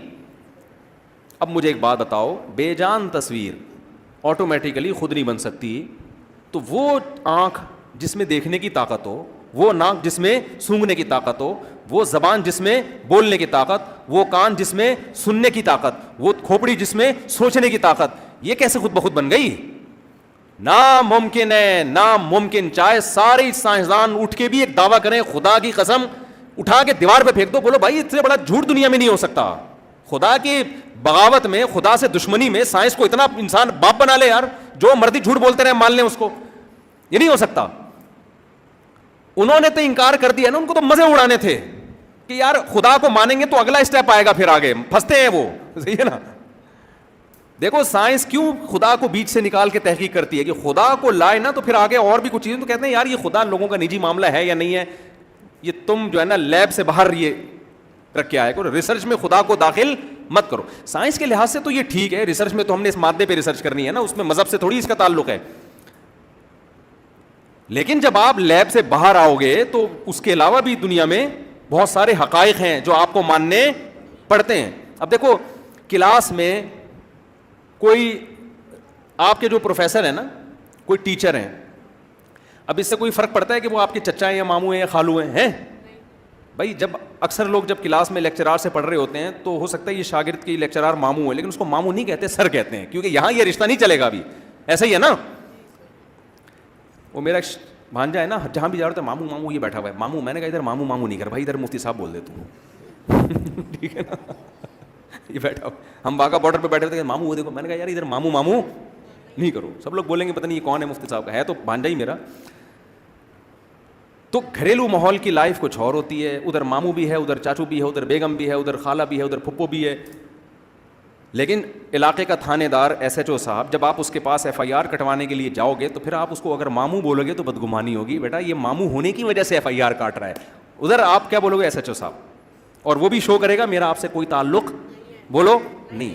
تو تحقیق کے میدان میں مذہب کو سائڈ پہ رکھ دینا, نیوٹرل ہو کے تحقیق کرنا, ہم اس کے خلاف نہیں ہیں, لیکن آپ نے اس کو بالکل ہی اپنی زندگی سے نکال دیا. ایک ایسی حقیقت تھی, سائنس کے کہنے پر اس کا انکار کر دیا, تو یہ آپ سے بہت بڑا جرم ہوا ہے. تو میں جلدی جلدی بات کو کمپلیٹ کرتا ہوں, وقت بہت تھوڑا ہے. تو پہلا اسٹیپ کیا ہوتا ہے کہ میں یہ عرض کر رہا تھا کہ یہ جو ڈیجیٹل کیمرہ ہے نا، یہ ماہرین سے ہم نے خود سنا، یہ انسانی آنکھ کو دیکھ کے بنایا ہے. یہ جو ڈیجیٹل کیمرہ ہے نا، انسانی آنکھ پہ ریسرچ ہوئی ہے کہ یہ دیکھتی کیسے ہے. بالکل سائنسدانوں نے اسی قسم کی چیز، اسی قسم کے لینس جوڑ کے ایک ڈیجیٹل کیمرہ ایجاد کیا ہے. اور سائنس کی اکثر ایجادات وہ کاپی ہیں پہلے سے. قدرت میں ہمیں زمین پہ اس کا کوئی نمونہ ملتا تھا تو اس کو، یہ جو آپ موبائل سے باتیں کرتے ہو، یہاں بیٹھ کے امریکہ فون کر رہے ہو اور سیکنڈوں کے اندر آپ کی بات وہاں پہنچ جاتی ہے، سائنس کی ایجاد نہیں ہے. یہ ریز تو پہلے سے اس کائنات میں موجود ہیں. یہ دریافت ہے سائنس کی. دریافت اور ایجاد میں زمین آسمان کا فرق ہے. نہیں یہ بات میرا خیال ہے. دیکھو سونا ایجاد کرنا انسان کے بس میں نہیں ہے، دریافت کیا ہے انسان نے وہ سونا جو خدا نے پیدا کیا ہوا تھا. یہ جو ریز ہے نا، جو ریڈیائی لہریں ہیں، میں یہاں بات کرتا ہوں اور میری بات موبائل سیل فون کے ذریعے، فوراً سیٹلائٹ کے ذریعے، ریز کے ذریعے امریکہ 2 سیکنڈ کے اندر پہنچ جاتی ہے. تو یہ سائنس کی ایجاد نہیں ہے. یہ ریز تو اس کائنات میں پہلے سے موجود تھیں. کوئی سائنٹسٹ تجربہ کچھ اور کر رہا تھا، دیکھ ان ریز پہ وہ مطلع ہو گیا تو اس کو قابو میں کیا ہے. جیسے گھوڑا اللہ نے پہلے سے پیدا کیا تھا کہ نہیں کیا تھا سفر کے لیے؟ قابو میں نہیں تھا نا انسان کے، تو انسان اس کو قابو میں کر کے سدھاتا ہے، اپنے کام میں لاتا ہے. تو یہ ریز بکھری ہوئی پہلے سے اس کائنات میں موجود ہے. انسان نے اس گھوڑے کو لے کے قابو میں دے کے لگام دیا ہے کہ جدھر میں بھیجوں گا ادھر ہی جائے گا. موبائل کام کیا کر رہا ہوتا ہے؟ اس ریز کو سگنل دے رہا ہوتا ہے کہ یہاں جانا ہے. سمجھ میں آ رہی ہے بات؟ تو یہ جتنی بھی ریز اس وقت دنیا میں ہے یا اتنی ساری چیزیں، یہ سائنسدانوں کی ایجاد ہم اس کو مجازن کہتے ہیں. ایسا نہ ہو کہ کوئی کہہ رہا ہو ایجاد ہے تو شرک کا فتویٰ لگا دیں. موجد تو صرف اللہ ہی ہوتا ہے. مجازن موجد کہا جاتا ہے اس کو، ایجاد کرنے والا، ورنہ اصل میں دریافت کرنے والا ہے، ایجاد کرنے والا نہیں ہے. ایجاد تو کچھ بھی نہیں ہو رہا. بہت مشکل ہے بات سمجھانا. ایجاد کچھ بھی نہیں ہو رہا ہے سب دریافت ہی ہو رہا ہے. ایجاد اللہ نے کیا ہوا ہے پہلے سے. موجد اور باری کون ہے؟ خدا تعالیٰ ہے. باری تعالیٰ ہے وہ، اس کا ایک نام ہے باری. باری کا مطلب عدم سے وجود میں لانے والا. تو میں یہ کر رہا تھا کہ ڈیجیٹل کیمرہ انسانی آنکھ کی کاپی ہے، وہ بھی ایجاد نہیں ہے. پہلے سے کیمرہ اللہ نے کھوپڑی میں فٹ کیا ہوا ہے، اسی کی کاپی ماری ہے. تو مجھے بتاؤ اوریجنل کوئی اس کاپی کے بارے میں یہ دعویٰ کرے جو کیمرہ ہے نا کہ یہ آٹومیٹیکلی خربوں سال میں خود بخود ڈیجیٹل کیمرہ وجود میں آ گیا، مان لو گے؟ کوئی جی یہ تو ڈاروین نے کہا ہے، یہ تو سارا امریکہ کہہ رہا ہے. بھائی یہ نہیں ہو سکتا. تو کاپی خود نہیں آ سکتی، جو اوریجنل ہے جس کی نقل ماری ہے وہ خود بخود وجود میں آ گئی. یہ بات کھوپڑی میں آنے والی نہیں ہے. جس کو اللہ نے صحیح عقل دی ہے نا وہ نہیں مانے گا. تو آپ کا پہلا اسٹیپ جو آخری قسم ملحدین کی چل رہی ہے نا مارکیٹ میں، کہ ہم مذہب کو مانتے ہیں لیکن علماء کو بالکل بھی، مولوی کو نہیں مانتے. یہ سارے مولوی غلط. مولوی میں صحیح غلط دونوں طرح کے ہوتے ہیں لیکن سارے مولوی غلط. وہ کیوں کہتے ہیں وہ میں بتا رہا ہوں. تو پہلا اسٹیپ کیا ہوتا ہے؟ بھائی اس کائنات کو کسی نے بنایا. یہ بات 2 اور 2 4 کی طرح واضح ہے، اس میں کوئی انکار نہیں کر سکتا. تو وہ مان لیتے ہیں کہ ہاں جی کسی نے بنایا. اگلا اسٹیپ یہ ہوتا ہے کہ اس بنانے والا اللہ ہے. یہ ہم کیوں مانیں؟ دیکھو یہ جو ہمارے ہاں پڑھے لکھے لوگ کہتے ہیں نا کہ ہم مانتے ہیں کوئی کریٹر ہے لیکن اللہ، کیونکہ یہ مولوی لوگ ہمیں بتا رہے ہیں. بھائی یہ مولوی نہیں بتا رہے ہمیں. دیکھو ایک ایسا خدا ہے جو اپنا تعارف کرواتا ہے. وہ یہ دعویٰ کرتا ہے میں نے موسیٰ کو کلیم اللہ بنا کے فرعون کے پاس بھیجا، میں نے عیسیٰ کو روح اللہ بنایا، میں نے داؤد کو اللہ کا پیغمبر بنایا، میں نے آدم کو مٹی سے بنایا، میں یہ کرتا ہوں، میں یہ کرتا ہوں، میں علی کل شیء قدیر ہوں. وہ اپنا تعارف کروا رہا ہے. وہ یہ بتا رہا ہے میں نے انسان کو پیدا کیوں کیا. وہ یہ بتا رہا ہے میں ان چیزوں پہ خوش ہوتا ہوں، ان چیزوں پہ ناراض ہوتا ہوں. اس ایسے خدا کا نام اللہ کے علاوہ کچھ اور ہے نہیں. صحیح ہے نا؟ آپ جس خدا کے قائل ہیں وہ تو گونگا اور بہرا خدا ہے. اگر اللہ جو ہے نا، جو سچی مچی کا خدا ہے، معاذ اللہ نقل کفر وہ جھوٹا خدا ہے، تو سچی مچی کا خدا بولتا کیوں نہیں بھائی یہ غلط خدا کو مان رہے ہیں یہ لوگ؟ آپ کا خدا جس کو آپ اللہ نہیں کہہ رہے، آپ کہہ رہے ہیں کوئی اور ہے اللہ کے علاوہ، وہ چپ کیوں بیٹھا ہوا ہے؟ وہ بتاتا کیوں نہیں ہے کہ میں ان چیزوں پہ خوش ہوتا ہوں، ان چیزوں پہ ناراض ہوتا ہوں؟ اس نے آسمان سے ہدایت کے لیے قانون کیوں نازل نہیں کیا؟ تو مجھے بتاؤ عقل مندی کا تقاضا کیا ہے؟ گونگے بہرے لنگڑے لولے خدا پر ہی ایمان لے کر آئیں جسے انسانوں کی پرواہ نہیں ہے، نہ اپنا انٹروڈکشن کروا رہا ہے کہ میں رحمان ہوں، میں رحیم ہوں، میں غفار ہوں، میں علی کل شیء قدیر ہوں، کچھ بھی نہیں. وہ چپ بیٹھا ہوا ہے. دنیا میں پتہ نہیں کیا کیا ہو رہا ہے، ظلم بھی ہو رہا ہے، یتیموں کا مال بھی کھایا جا رہا ہے، زنا بھی ہو رہا ہے، پتہ نہیں کیا کیا ہو رہا ہے. وہ آج تک ایک حرف بھی کبھی بھی نہیں بولا. تو ہم کیوں پاگل ہیں ہم ایسے خدا پر ایمان لے کر آئیں؟ ہم اس خدا پر ایمان لے کر آتے ہیں جو بتاتا ہے کہ یہ صحیح ہے اور یہ غلط ہے. یہ حق ہے اور یہ باطل ہے, میں ان چیزوں سے خوش ہوتا ہوں, ان چیزوں سے ناراض ہوتا ہوں. وہ اللہ کے علاوہ ہمارے پاس کوئی اور اویلیبل ہے ہی نہیں. آپ کوئی دوسرا لے آؤ گے ہم اس پر ایمان لے آئیں گے, لیکن لا ہی نہیں سکتے. آپ دوسرا لے آؤ گے پھر ہم کمپیئر کریں گے یہ والا ہے یا وہ والا ہے, صحیح ہے نا, ان میں صحیح سچی مچی کا کون سا ہے, دوسرا مارکیٹ میں ہے ہی نہیں. میں سمجھا پا رہا ہوں اپنی بات کے نہیں بھائی؟ آپ اللہ کو اگر کہتے ہو نہیں ہے تو آپ بتا دو, مفتی طارق مسعود کہہ رہے ہیں کہ اللہ ہے, تو جاپان کا سائنسدان بتا دینا اللہ نہیں ہے, وہ چنگ پونگ ہے, ہوگا نا. شکر ہے چائنا میں قرآن نازل نہیں ہوا. نماز کو ہم شنگ چونگ کہتے ہیں, روزے کو ہم چنگ پونگ کہتے, اور تراویوں میں کیا ہو رہا ہوتا, چا چی چی چا پا پا چی چی چی اللہ اکبر, ٹھیک ہے نا. اللہ نے عربی میں نازل کیا نا, کیا الحمدللہ رب العالمین الرحمن الرحیم مالک یوم الدین, کاف ہا یا عین صاد, ذکر رحمت ربک عبدہ زکریا اذ نادى ربہ نداء خفیا قال رب انی وہن العظم منی واشتعل الرأس شیبا ولم اکن بدعائک ربی شقیا. کیسے پیارا کلام ہے, صحابہ رو پڑتے تھے یہ سن کے, آج بھی دنیا روتی ہے. تو بھائی ہمارے پاس جو خدا ہے نا, ہم اسی کو مانیں گے جو اپنا انٹروڈکشن کروا رہے ہیں. آپ کہتے ہیں وہ تو بھگوان کو بھی مانتے ہیں ہندو, تو اتنا خوبصورت انٹروڈکشن جو اللہ پہ سوٹ کرتا ہے نا, وہ اللہ کے علاوہ کوئی اور وہ کر نہیں رہا, کوئی اور. سمجھ میں آ رہی ہے بات؟ اتنا زبردست ایکسپلین کرنا کہ میں کیا چاہتا ہوں کیا نہیں چاہتا, یہ اللہ کے علاوہ کوئی اور خدا ایسا ہے ہی نہیں جو ایسی ایکسپلینیشن دے رہا ہو. آپ دوسری مذہبی کتابیں اٹھا کے دیکھو, آپ پاگل ہو جاؤ گے, سر دیوار سے مارو گے, بولے بھائی کیا لکھا ہوا ہے, سمجھ میں ہی نہیں آ رہا. آپ کوئی آسمانی کتاب اٹھا کے دیکھو اور یہ جاننے کی کوشش کرو کہ جو سچی مچی کا خدا ہے وہ انسانوں سے چاہتا کیا ہے. اے ٹو زیڈ پڑھ لو گے, آپ کو سمجھ میں آئے گا ہی نہیں. واحد ایک کتاب قرآن جب آپ اٹھا کے دیکھتے ہو, تعالوا اتل ما حرم ربکم علیکم, آؤ ہم تمہیں بتاتے ہیں جو خدا ہے وہ کن چیزوں سے ناراض ہوتا ہے. اللہ تشرکوا بہ شیئا, اس کے ساتھ کسی کو شریک مت کرو, وہ اکیلا ہے, اس کے ساتھ اس کائنات کو بنانے میں کوئی شریک نہیں تھا. وبالوالدین احسانا, انگریز کہے گا ہیومن رائٹس ویمن رائٹس باتیں کرے گا, لیکن باپ اور ماں کو بڑھاپے میں اولڈ ہاؤس میں جمع کرا دے گا. نا نا نا نا نا, انسانوں کے حقوق میں سب سے پہلا حق تمہارے باپ اور تمہاری ماں کا ہے. ماں باپ کو اولڈ ہاؤس میں جمع مت کرانا, ان کے ساتھ اچھا سلوک کرنا. لا تقل لہما اف, بوڑھے ہو جائے ان کے سامنے تمہیں اف کرنے کی اجازت نہیں ہے. حملتہ امہ کرہن ووضعتہ کرہا, تیری ماں ہے, تو بڑا ہو کر اس کو بھول جائے گا, اس نے تکلیف سے تجھے پیٹ میں اٹھایا, تکلیف کے ساتھ اس نے تجھے جنا. وحملہ وفصالہ 30 شہرا, 2-2.5 سال اپنی گود میں اٹھا کے تجھے دودھ پلایا اس نے. تو اس کا حق بھول نہ جانا. جب تو یونیورسٹی میں جائے گا نا, تو نیوٹن کو پڑھے گا, تو ڈاروین کو پڑھے گا, انہی چکروں میں الجھ کے رہ جائے گا. ابا اور اماں کو تو کیا کر دے گا, ایک سائڈ پہ کر دے گا. تجھے یہ چیزیں سائنسدان نہیں بتائیں گے, ہم تجھے بتائیں گے. تعالوا اتل ما حرم ربکم علیکم, ہم تمہیں بتائیں گے تمہارا رب کن چیزوں سے ناراض ہوتا ہے. سب سے پہلے وہ شرک سے ناراض ہوتا ہے, جس نے بنایا ہے مانو صرف وہی ہے, اس کے علاوہ کوئی اور نہیں ہے. اس کے بعد رائٹس میں سب سے پہلے تمہارے پیرنٹس کا حق ہے, ماں باپ کا حق ہے, ان کو اف نہیں کرنا. وقر رب ارحمہما کما ربیانی صغیرا, ساری زندگی ہاتھ اٹھا کے مجھ سے ان کے لیے دعائیں مانگنی ہے. اے اللہ ان پر ایسے رحم فرما جیسے انہوں نے بچپن میں مجھ پہ رحم کیا, ایسے ان کے لیے دعائیں مانگنی ہیں.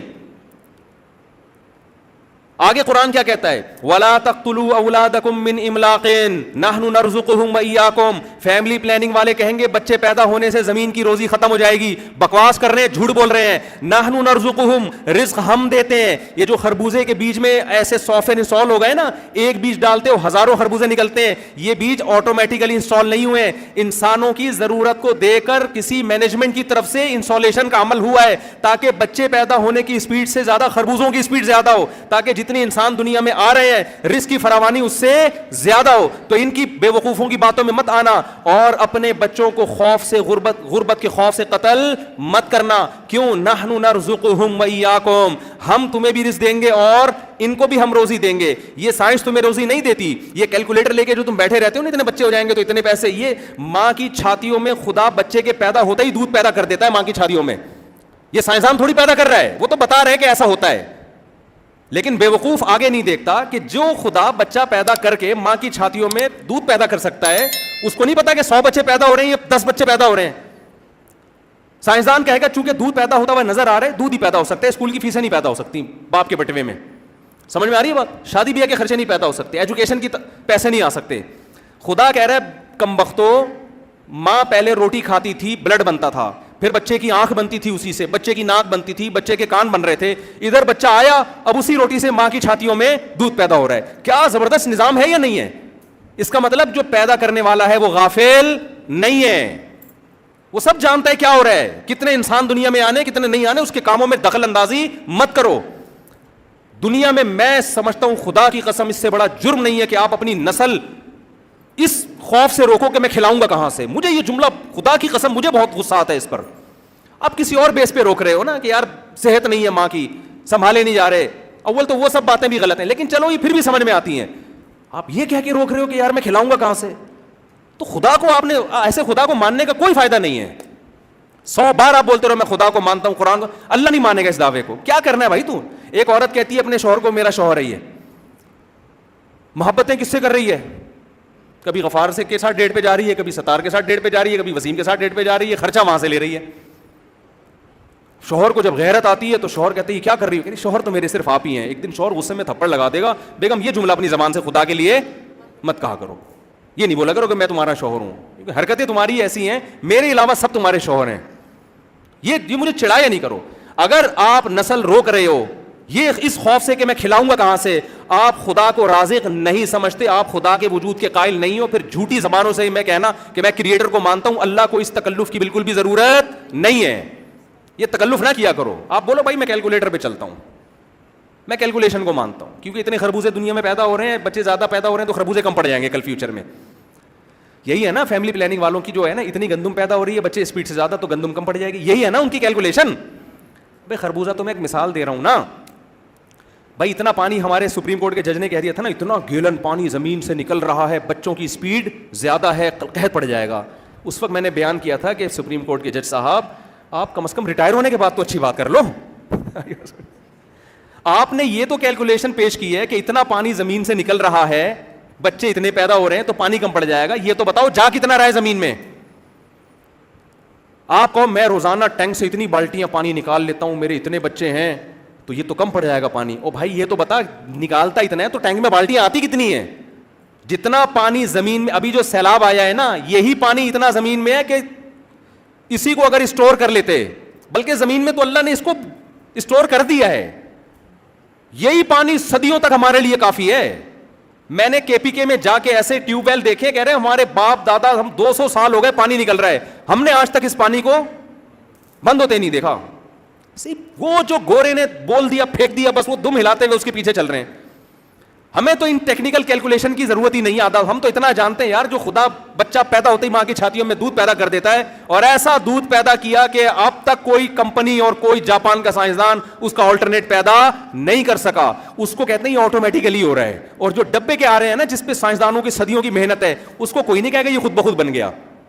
جو بنایا جا رہا ہے وہ ناقص ہے, جو آٹومیٹیکلی بن رہا ہے وہ کیا ہے, بڑا شاندار ہے. اس کا مطلب بھائی جو بنایا جا رہا ہے وہ انسانوں نے بنایا ہے, جو آٹومیٹیکلی جس کو کہہ رہے وہ انسانوں کا نہیں ہے, وہ انسانوں سے اوپر کی کوئی ذات ہے جس نے بنایا ہے, کیونکہ اس میں کوئی عیب نہیں ہے. ماں کے دودھ کی جو صفات ہے نا, میں نے ایک چائلڈ اسپیشلسٹ سے پوچھا, میں نے کہا ایسا کیا ہے ماں کے دودھ میں بھائی کہ سارے ڈاکٹر کہہ رہے ہیں ماں کا دودھ ہی پلاؤ. آپ کو پتہ ہے یہ ڈاکٹروں نے رجوع کیا ہے. پہلے ڈاکٹر کہتے تھے ڈبے کا دودھ ماں سے اچھا ہے, جیسے پہلے ڈاکٹر کہتے تھے انڈا مت کھاؤ, کولیسٹرول میں زردی میں کولیسٹرول ہوتا ہے. کئی سالوں تک انڈے سے ناغہ کروا دیا, سفیدی کھا رہے ہیں جس میں ذائقہ ہی نہیں ہوتا. ایک باڈی بلڈر مجھے ملے, کہہ رہے ہیں میں انڈا کی سفیدی کھاتا ہوں. میں نے کہا زردی کا کیا کرتے ہو ٹیسٹ؟ تو زردی میں کہہ رہے ہیں کوے کو کھلاتا ہوں میں. یہ 10 سال پرانی بات بتا رہا ہوں. اب ڈاکٹروں نے رجوع کر لیا, نہیں بھائی اس میں اچھا والا کولیسٹرول ہے, گندا والا نہیں ہے. تو ڈاکٹر ایک طویل عرصے تک ڈبے پہ فٹ کر دیا تھا پبلک کو نا, کہ اصل میں ایکچولی ہوتا یہ ہے کہ بچے کو آئرن چاہیے تو اس میں آئرن پورا ملے گا. اب ماں کے دودھ میں ممکن ہے کہ وہ کمزور ہو تو اس میں آئرن پورا نہ ہو, پوٹاشیم پورا نہ ہو, وغیرہ وغیرہ. یہ ہے یہ جاپان کے ایک سائنسدان نے ڈبہ بنایا ہے, اس میں لکھا ہوا ہے اتنا آئرن, اتنا میگنیشیم, اتنا فلانا فلانا فلانا. بعد میں جا کے انہوں نے کہا بھائی یہ ہم سے کیا ہوئی ہے. میں نے ایک چائلڈ اسپیشلسٹ سے پوچھا, میں نے کہا یہ ایسے کیا ٹیکنیکل فالٹ ہوا ہے کہ ڈبے کا دودھ ماں کا آلٹرنیٹ ہے ہی نہیں. انہوں نے کہا یار ہو نہیں سکتا, قیامت تک کے لیے لکھ دیا کہ بنا ہی نہیں سکتے, قیامت تک کے لیے. انہوں نے کہا کہ بچے کے حساب سے ماں کے دودھ میں آٹومیٹکلی تبدیلی ہوتی رہتی ہے, یہ ڈبے میں ممکن نہیں ہے. سمجھ میں نہیں آ رہی میرا خیال بات. ڈبے کو کیا پتا کہ بچے کو کیا چاہیے ہے بھائی. ماں کے دودھ کا نا اس بچے سے لنک ہے. اچھا بچے کا ویٹ جتنا زیادہ ہوگا چھاتیوں میں دودھ اتنا زیادہ پیدا ہوگا. یہ پوری چیزیں آپس میں کیا ہیں؟ لنک ہے اس کا. یہ نیچر ہے, اور یہ نیچر آٹومیٹیکلی نہیں ہے, یہ خدا کی بنائی ہوئی نیچر ہے. تو کہاں سے میں بات کیا کر رہا تھا پتہ نہیں ادھر کو کدھر میں نکل گیا. تو ہاں قرآن کیا کہتا ہے؟ وَلَا تَقْتُلُوا أَوْلَادَكُمْ خَشْيَةَ إِمْلَاقٍ. نہ قتل کرنے کی اجازت نہیں ہے, حمل گرانے کی بھی اجازت نہیں ہے. تمام مفسرین کا اتفاق, کیونکہ اس دور میں حمل گرانا ممکن نہیں تھا, ان کو طریقے نہیں آتے تھے. آج آ گئے ہیں تو حمل گرا دیتے ہیں.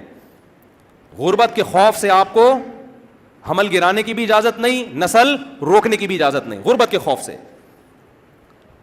تو قرآن ایکسپلین کر رہے ایک چیز کو واضح کہ وَلَا تَقْتُلُوا أَوْلَادَكُمْ مِنْ إِمْلَاقٍ. اور قرآن کیا کہہ رہا ہے؟ آؤ ہم تمہیں بتاتے ہیں تمہارا رب کن چیزوں سے خوش ہوتا ہے, کن چیزوں سے ناراض ہوتا ہے. ایک ایک چیز کو قرآن ایکسپلین کرتا ہے. قرآن میں آیتیں بکھری ہوئی, لا تقربوا الزنا, زنا کے قریب مت جاؤ. نکاح کس سے کرنا ہے؟ حرمت علیکم امہاتکم وبناتکم وعماتکم وخالاتکم وبنات الاخ وبنات الاخت. تم پر تمہاری مائیں حرام, تمہاری بیٹیاں حرام, تمہاری بہنیں حرام, تمہاری پھوپھیاں حرام, تمہاری خالائیں حرام.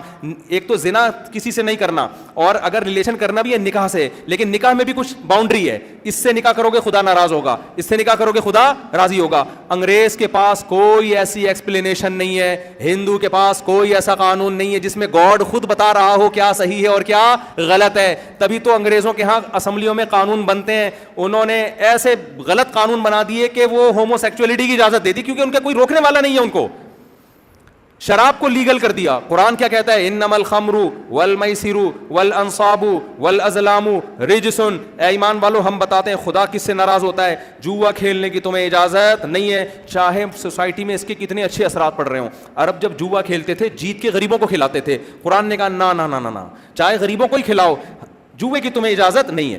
اب اسلام میں تو ایک بات واضح ہو گئی بھائی, چاہے غریبوں پہ ہی خرچ کرو گے اجازت نہیں ہے. گورا اس بحث میں پڑے گا, یار اگر کوئی سوسائٹی جوا کھیل کے غریبوں کو کھلا رہی ہے تو کیا حرج ہے اس میں؟ وہ کنفیوز ہوگا کہ نہیں ہوگا؟ ہم کنفیوز نہیں ہے, ہم کیونکہ ہمیں خدا نے بتا دیا. میں ان چیزوں سے کیا ہوتا ہوں؟ ناراض ہوتا ہوں میں. سمجھ میں آ رہی بات کہ نہیں آ رہی؟ اور یہ بھی خدا نے بتایا جس پہ آپ مجھے بدنام کرتے ہو, 4 شادیاں. یہ میں نے نہیں بتایا, خدا کی قسم میں نے نہیں بتایا. ایک موٹا آدمی مر گیا, اس کے بچے جنازے کو, اس کے جو لوگ ہیں نا بچے جنازے کو کندھا دے رہے ہیں. اب تھک گئے نا, وزن بہت تھا. کسی دوسرے کو بولو وہ کندھا ہی نہیں دے رہا, وزن بہت تھا. اب جس کو وہ بچے بولے بھائی کندھا, تو کہہ رہے ہیں ہم نے تھوڑی مارا ہے بھائی تو ہم کندھا دیں. ہر آدمی جان چھڑا رہا ہے. تو یہ جو 4 شادیوں کی پر آپ جو تانے دیتے ہو نا مجھے کہ مفتی صاحب 4 شادیوں کی بات کرتے ہو, سوسائٹی میں لڑوا رہے ہو, میاں بیویوں کی لڑائیاں کرواؤ, بھائی خدا کے لیے مجھے نہیں بولو. یہ کس کو بولو؟ اللہ کو بولو. یہ اللہ نے کہا ہے, اللہ نے ایکسپلین کر دیا ہے کہ کیا حلال ہے اور کیا ہے حرام ہے. تو میں تو وہ بتا رہا ہوں آپ کے سامنے. اب جو مرضی بول رہے ہیں, قرآن کو بولو, اللہ کو بولو. جا کے وہاں بول نہیں سکتے تو میرے اوپر نزلہ گرا رہے ہیں. تو یہ ایکسپلینیشن بھی اللہ کی طرف سے. زنا ایک سے بھی جائز نہیں ہے, آنکھ اٹھا کے دیکھنے کی اجازت نہیں ہے. قل للمؤمنین یغضوا من ابصارہم. ایک گورا جب اپنے کسی مینٹور کے پاس جاتا ہے, وہ کہتا ہے میرا دل چاہتا ہے انٹی کو دیکھنے کا, اس کا مینٹور کیا بولے گا؟ بھائی دیکھ لے, نہ اس کا دل دکھ رہا ہے نہ تیرا دکھ رہا ہے بھائی. اگر وہ کہتا ہے دیکھ لے, اس کی بھی کوئی دلیل نہیں ہے. وہ کہتا ہے نہیں دیکھ, اس کی بھی کوئی دلیل نہیں ہے. وہ کنفیوز ہے. گورا کیا یہاں پہ بولو نا, کنفیوز. ہمارے پاس وہ خدا جس کو ہم اللہ کہتے ہیں وہ اتنی خوبصورت ایکسپلینیشن کر رہا ہے. قل للمؤمنین یغضوا من ابصارہم. اے نبی جو مجھے اللہ مانتے ہیں, جو مانتے ہیں کوئی کریٹر ہے, ان سے کہہ دیجئے اپنی نظروں کو نیچا رکھیں. تمہاری نگاہ تمہاری بیوی کے علاوہ کسی اور طرف تمہیں لے جانے کی اجازت بولو نہیں ہے. اب ہم تو بھائی پابند ہو گئے, ہم تو کتا کھا نہیں سکتے چاہے کتنی پروٹین ہو اس میں. بھائی مذہب نے کیا کر دیا ہے؟ پابندی. اور مذہب بھی کتنا خوبصورت, کوئی آڑی ترچی باتیں نہیں کہہ رہا. وہ کلوا من الطیبات واعملوا صالحا, پاکیزہ چیزیں کھاؤ, اچھا عمل کرو. تو گویا اللہ نے بتا دیا میں جن چیزوں سے روک رہا ہوں وہ ساری گندی ناپاک ہیں, اور جن چیزوں کا آرڈر دے رہا ہوں وہ ساری کیا ہیں؟ پاکیزہ ہیں. خام خواہ کی پابندیاں نہیں لگا رہا میں. کلچر تو بلا وجہ کی پابندیاں لگاتا ہے نا بھائی. کلچر خام خواہ میں وہی بلا وجہ کی بھی پابندیاں لگا رہا ہوتا ہے. اب ہندو کلچر میں گائے نہیں کھا سکتے, بہت سارے ہندو پریشان ہیں یار, ایک مصیبت میں. اتنے مسلمانوں کو کوفتے کھاتے ہوئے دیکھ کے ٹینشن میں آتے ہیں وہ, یار یہ تو مزے اڑا رہے ہیں, ہماری پرمپرا ہے کہ نہیں کھانا, بس کیا خیال ہے؟ تو ہمارے لیے کلچر کی کوئی 2 ٹکے کی ویلیو نہیں ہے یار. کلچر گیا ایسی کی تیسی کلچر کی. کتنی خوبصورت لائف ہے نا ایک مسلمان کی, ہر چیز کلیئر ہے اس کے سامنے. تو ہمارے خدا نے ہمیں کہہ دیا کسی انٹی کی طرف, انٹی کو انٹی بھی نہیں کہنا کیونکہ جوتے مارے گی آپ کو. یہ تو خدا نے نہیں کہا, کلچر نے کہا ہے, اور خدا نے اس کی مخالفت بھی نہیں کی ہے, تو مان لینا چاہیے. کسی انٹی کو آپ نے, ایک آدمی نے انٹی کو کہہ دیا انٹی, اس نے کہا انٹی ہوگا تیرا باپ, انٹی ہوگا تیرا. خواتین کو بہت غصہ آتا ہے انٹی کہہ دو نا. تو کسی عورت کی طرف نظر اٹھا کے دیکھا شہوت کی نظر سے, بری نیت سے, اللہ کہتا ہے یعلم خائنۃ الاعین, اللہ تمہاری آنکھوں کی خیانت کو جانتا ہے. انگریز خیانت کسے کہتا ہے؟ کسٹمر کو ٹھگنا. اللہ کہتا ہے یہ بھی خیانت ہے کسٹمر کو ٹھگنا, لیکن اپنی بیوی کو چھوڑ کر کسی اور عورت کی طرف نظر اٹھانا, یہ خیانت کس کے ساتھ ہو رہی ہے؟ بیوی کے ساتھ. اور اللہ کے ساتھ جس نے آنکھیں بولو دی ہیں. تو ہم اس خدا کو مانیں جو ایک ایک چیز میں ہمیں گائیڈ کر رہا ہے, یا تمہارے خدا کو مانیں جس کا پتہ ہی نہیں مارکیٹ سے کدھر ہے وہ ہے بھائی. تو سائنسدانوں کا جو خدا ہے نا, جو ایک ہے لیکن پتہ نہیں وہ ہے, وہ کچھ بھی نہیں بول رہا. ہم اس خدا کو مانیں گے جو یہ دعویٰ کرتا ہے میں نے تورات نازل کی موسیٰ پر, انجیل نازل کی عیسیٰ پر, زبور نازل کی داؤد پر. جس دن سے انسان کو بنایا اس وقت سے میں انسان سے غافل نہیں ہوں. پہلا انسان آدم, ان کی پسلی سے اماں ہوا کو پیدا کیا. آدم سے غلطی ہوئی, توبہ کروائی, میرے سامنے اس نے گڑ گڑا کے معافی مانگی. اس وقت سے پھر میں نے نوح علیہ السلام کو بھیجا, میں نے ہود علیہ السلام کو بھیجا, میں نے صالح علیہ السلام کو بھیجا, میں نے ابراہیم کو بھیجا, میں نے لوط علیہ السلام کو بھیجا. تو وہ خدا تو لنک ہے بھائی اس کا انسانوں کے ساتھ.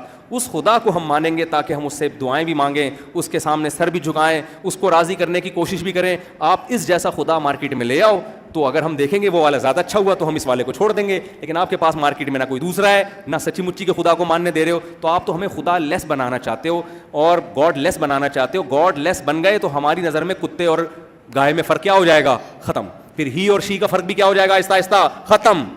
اللہ کا شکر ہے ہم ہی ہیں, اللہ نے ہمیں ہی بنایا ہے.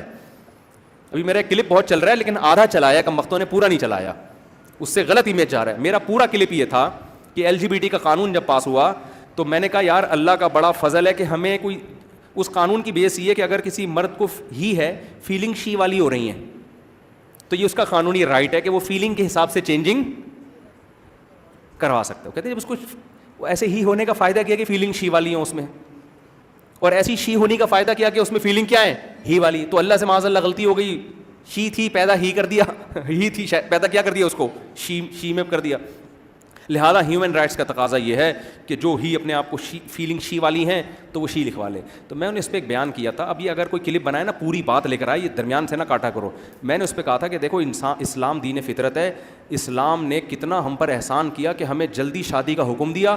جلدی شادی سے فائدہ یہ ہوتا ہے کہ جب آپ کی دلہن آتی ہے تو آپ کو اپنے ہی ہونے کا احساس بڑھ جاتا ہے. کمپیئر ہوتا ہے نا کہ یہ شی ہے میں کیا ہوں, اور عورت کو اپنے شی ہونے کا احساس بڑھ جاتا ہے.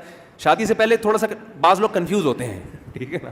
شادی ہو جاتی ہے تو پتہ چلتا ہے بھائی میں کیا ہوں, ہسبینڈ ہوں. اب وہ شی نہیں لکھوائے گا کبھی, چاہے کیسی فیلنگ. اول تو فیلنگ میں ہی کی فیلنگ میں پکا ہو جائے گا وہ.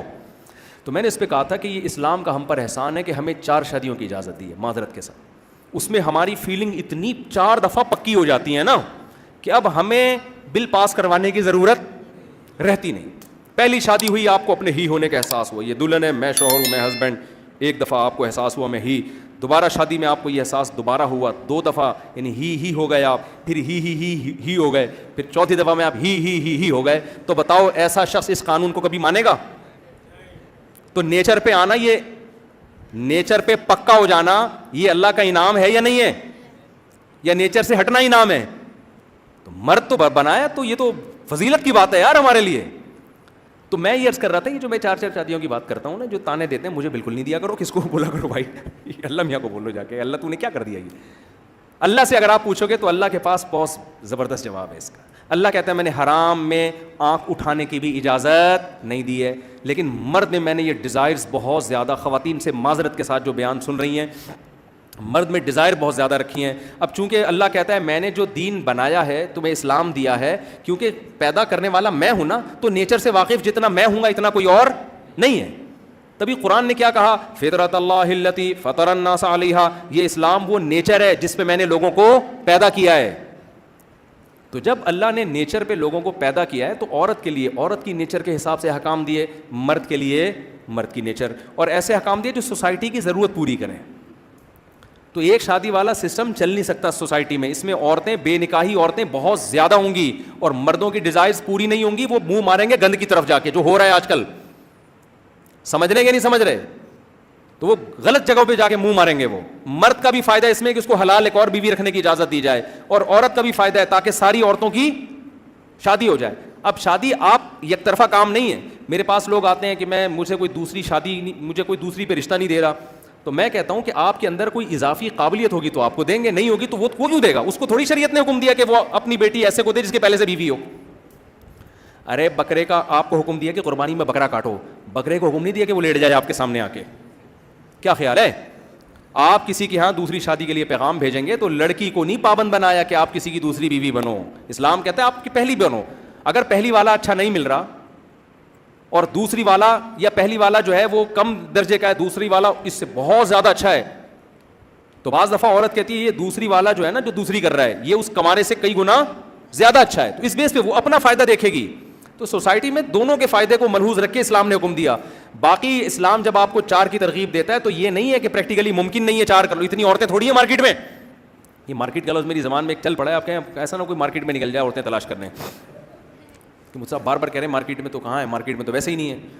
تو مارکیٹ کا مطلب اس دنیا میں تو اس کا اثر پڑتا ہے نا, ایک چیز مارکیٹ سے شارٹ ہو جائے تو خواتین اتنی نہیں ہے کہ ہر مرد 4 کر لے گا, ناممکن ہے, یہ اتنی پیدا ہی نہیں ہوئی ہیں تو کہاں سے کر لے گا. تو سوال پیدا ہوتا ہے پھر ترغیب کیوں دی ہے؟ بھائی کوشش کرے گا. کامیاب وہ لوگ ہوں گے جو بہت زیادہ قابل ہوں گے مالی لحاظ سے, جسمانی لحاظ سے, کیونکہ یک طرفہ کام نہیں ہے کہ آپ 4 کر لو تو آپ کو مل جائیں. اگلا دیکھے گا کہ میں کیوں دوں اس کو دوسری پہ. آپ کے اندر کوئی سرخاب کے تو بہت چند لوگ ہوں گے سوسائٹی میں جو کامیاب ہوں گے, زیادہ تر روڈ ناپتے ہی پھر رہے ہوں گے, ٹھیک ہے نا. اس کا فائدہ عورت کو ہوگا کہ کوئی عورت غیر کفو میں نکاح نہیں کرے گی. کفو کا مطلب کمتر میں, کہ ایم اے پاس لڑکی ہے اور شادی میٹرک والے سے ہو رہی ہے, جو کہ آج کل ہو رہا ہے. ڈاکٹر لڑکی ہے اور 8ویں کلاس سے بھاگے ویسے اس کی, میں نے خود شادیاں کرائی ہیں, میں نکاح پڑھاتا ہوں. ڈاکٹر لڑکیوں کی میں نے 8ویں پاس سے شادی کرائی ہے اور طلاق ہوئی ہے. اس میں ظاہر یہی ہونا تھا, اور کیا ہونا تھا پھر. نہیں آ رہی سمجھ میں میرا خیال ہے. لیکن وہ مجبور تھی کہ بندہ ہی مارکیٹ میں نہیں مل رہا, تو یہ کم از کم 8ویں پاس ہے یا 8ویں سے فیل ہے, لیکن بندہ تو ہے نا. وہ بھائی کفوف تو نہیں ہے نا, جوڑ کا تو نہیں ہے. جب معاشرے میں 4 شادیوں کا رواج ہوتا ہے تو عورت کو اپنے سے اوپر کا رشتہ ملتا ہے. یہ اسلام کا ایک سپلائی اور ڈیمانڈ کا اصول ہے نا. جس چیز کی سپلائی زیادہ ہو, ڈیمانڈ کم ہو, اس کی ویلیو گرتی ہے. سپلائی کم, ڈیمانڈ زیادہ, ویلیو بڑھتی ہے. تو اسلام نے مرد کو حکم دیا 4 شادیاں کرو. اب ہر مرد جب کوشش کرے گا تو عورت کی سپلائی اتنی نہیں ہے کہ ایک کے 4 مل جائیں, تو سپلائی کے مقابلے میں ڈیمانڈ کیا ہو جائے گی, بڑھ جائے گی. لہذا عورت کی ویلیو سوسائٹی میں کیا ہوگی, بڑھے گی. بڑھنے سے ہوگا یہ کہ بڑے بڑے اونچے لیول کے لوگ جھگیوں اور جھونپڑیوں میں جا کے شادی کریں گے. سمجھتے ہو کہ نہیں سمجھتے؟ ابھی مردوں کے بڑے مزے چسکے لگے ہوئے ہیں. میٹرک پاس کو PhD لڑکیاں مل رہی ہیں.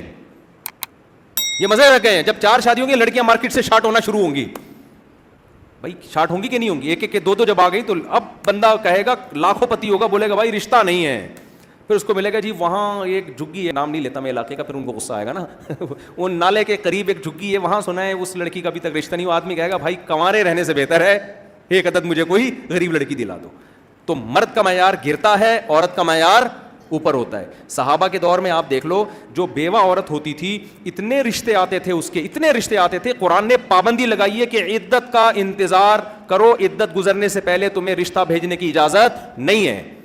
یہ سورہ بقرہ کی آیتیں ہیں. تو کیوں تھا وہ 2-3 رکھی ہوئی تھی, عورتیں تھیں نہیں, جو کما رہے تھے وہ گھوم رہے تھے, یار کوئی بندہ مرے تو ہم اس کی بیوہ سے کریں شادی.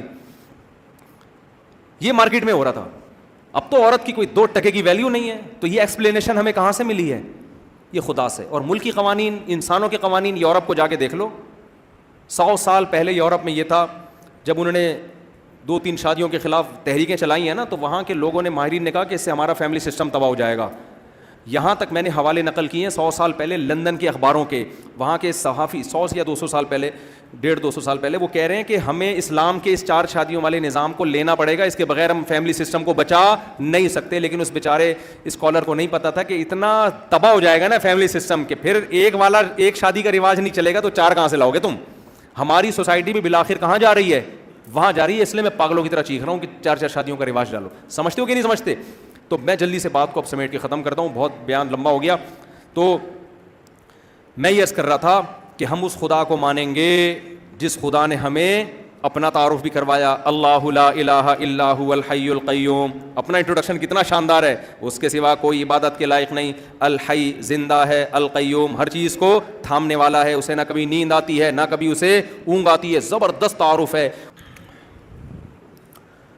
نماز کا تھوڑا وقفہ تھا درمیان میں, تو میں بات کو 5 سے 10 منٹ میں کمپلیٹ کروں گا. اس کے بعد 5 منٹ آپ لوگوں کو کوئی سوال ہو نا, کوئی دماغ میں کسی بھی قسم کا کوئی سوال ہو سیاست سے ہٹ کے, ایسا نہ آپ دھرنے کے بارے میں پوچھنا شروع کر دیں, تو سیاست سے ہٹ کے کوئی بھی سوال ہو تو آپ بلا تکلف پوچھ سکتے ہیں.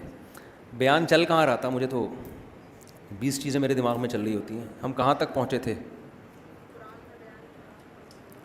یہ بچہ کہہ رہا تھا میں نے آپ کا وہ علامہ اقبال قائد اعظم والا لطیفہ سنا ہے. ٹیچر نے پوچھا نا کہ قائد اعظم, ابا نے پوچھا نا قائد اعظم کا پتہ ہے کون ہے علامہ اقبال کا, بہت ہوشیار بچہ ہے. تو بات میرا خیال ہے یہاں چل رہی تھی کہ اس خدا کو مانا جائے گا جو اپنا تعارف کراتا ہے, جو کراتا ہی نہیں ہے جب تک وہ مارکیٹ میں اویلیبل ہی نہیں ہے, ٹھیک ہے نا, تو ہم ایسے خدا کو مان کے کیا کریں. تو میں لبرل لوگوں کی قسمیں بیان کر رہا تھا, اس پہ پھر میں نے بات آگے لے کے چلا تھا کہ الحاد, اب مذہب کی پابندیوں سے اپنے آپ کو آزاد کرنا. تو اللہ کے ہونے کے دلائل بھی بڑے مضبوط, وہ جو خدا ہے وہ اللہ ہے, اس کے دلائل بھی بڑے مضبوط. ایک جو اب طبقہ ہے نا جس پر میں 5 سے 10 منٹ روشنی ڈالوں گا, وہ طبقہ یہ ہے جو اللہ کو بھی مانتا ہے, اللہ کے رسول کو بھی مانتا ہے, قرآن کو بھی مانتا ہے, لیکن وہ بھی پریکٹیکلی وہ بھی ملحد ہی ہے, عملی طور پر وہ بھی آزادی چاہتا ہے. تو اس نے کیا کیا, اچھا ان قسم کے ملحدین کی بھی پھر کئی قسمیں ہیں. اس کو ویسے اصطلاح میں ملحد کہا نہیں جاتا, لیکن پریکٹیکلی ان کا بھی نتیجہ وہی نکلتا ہے جو کسی ملحد کا نتیجہ نکلتا ہے. جزاک اللہ.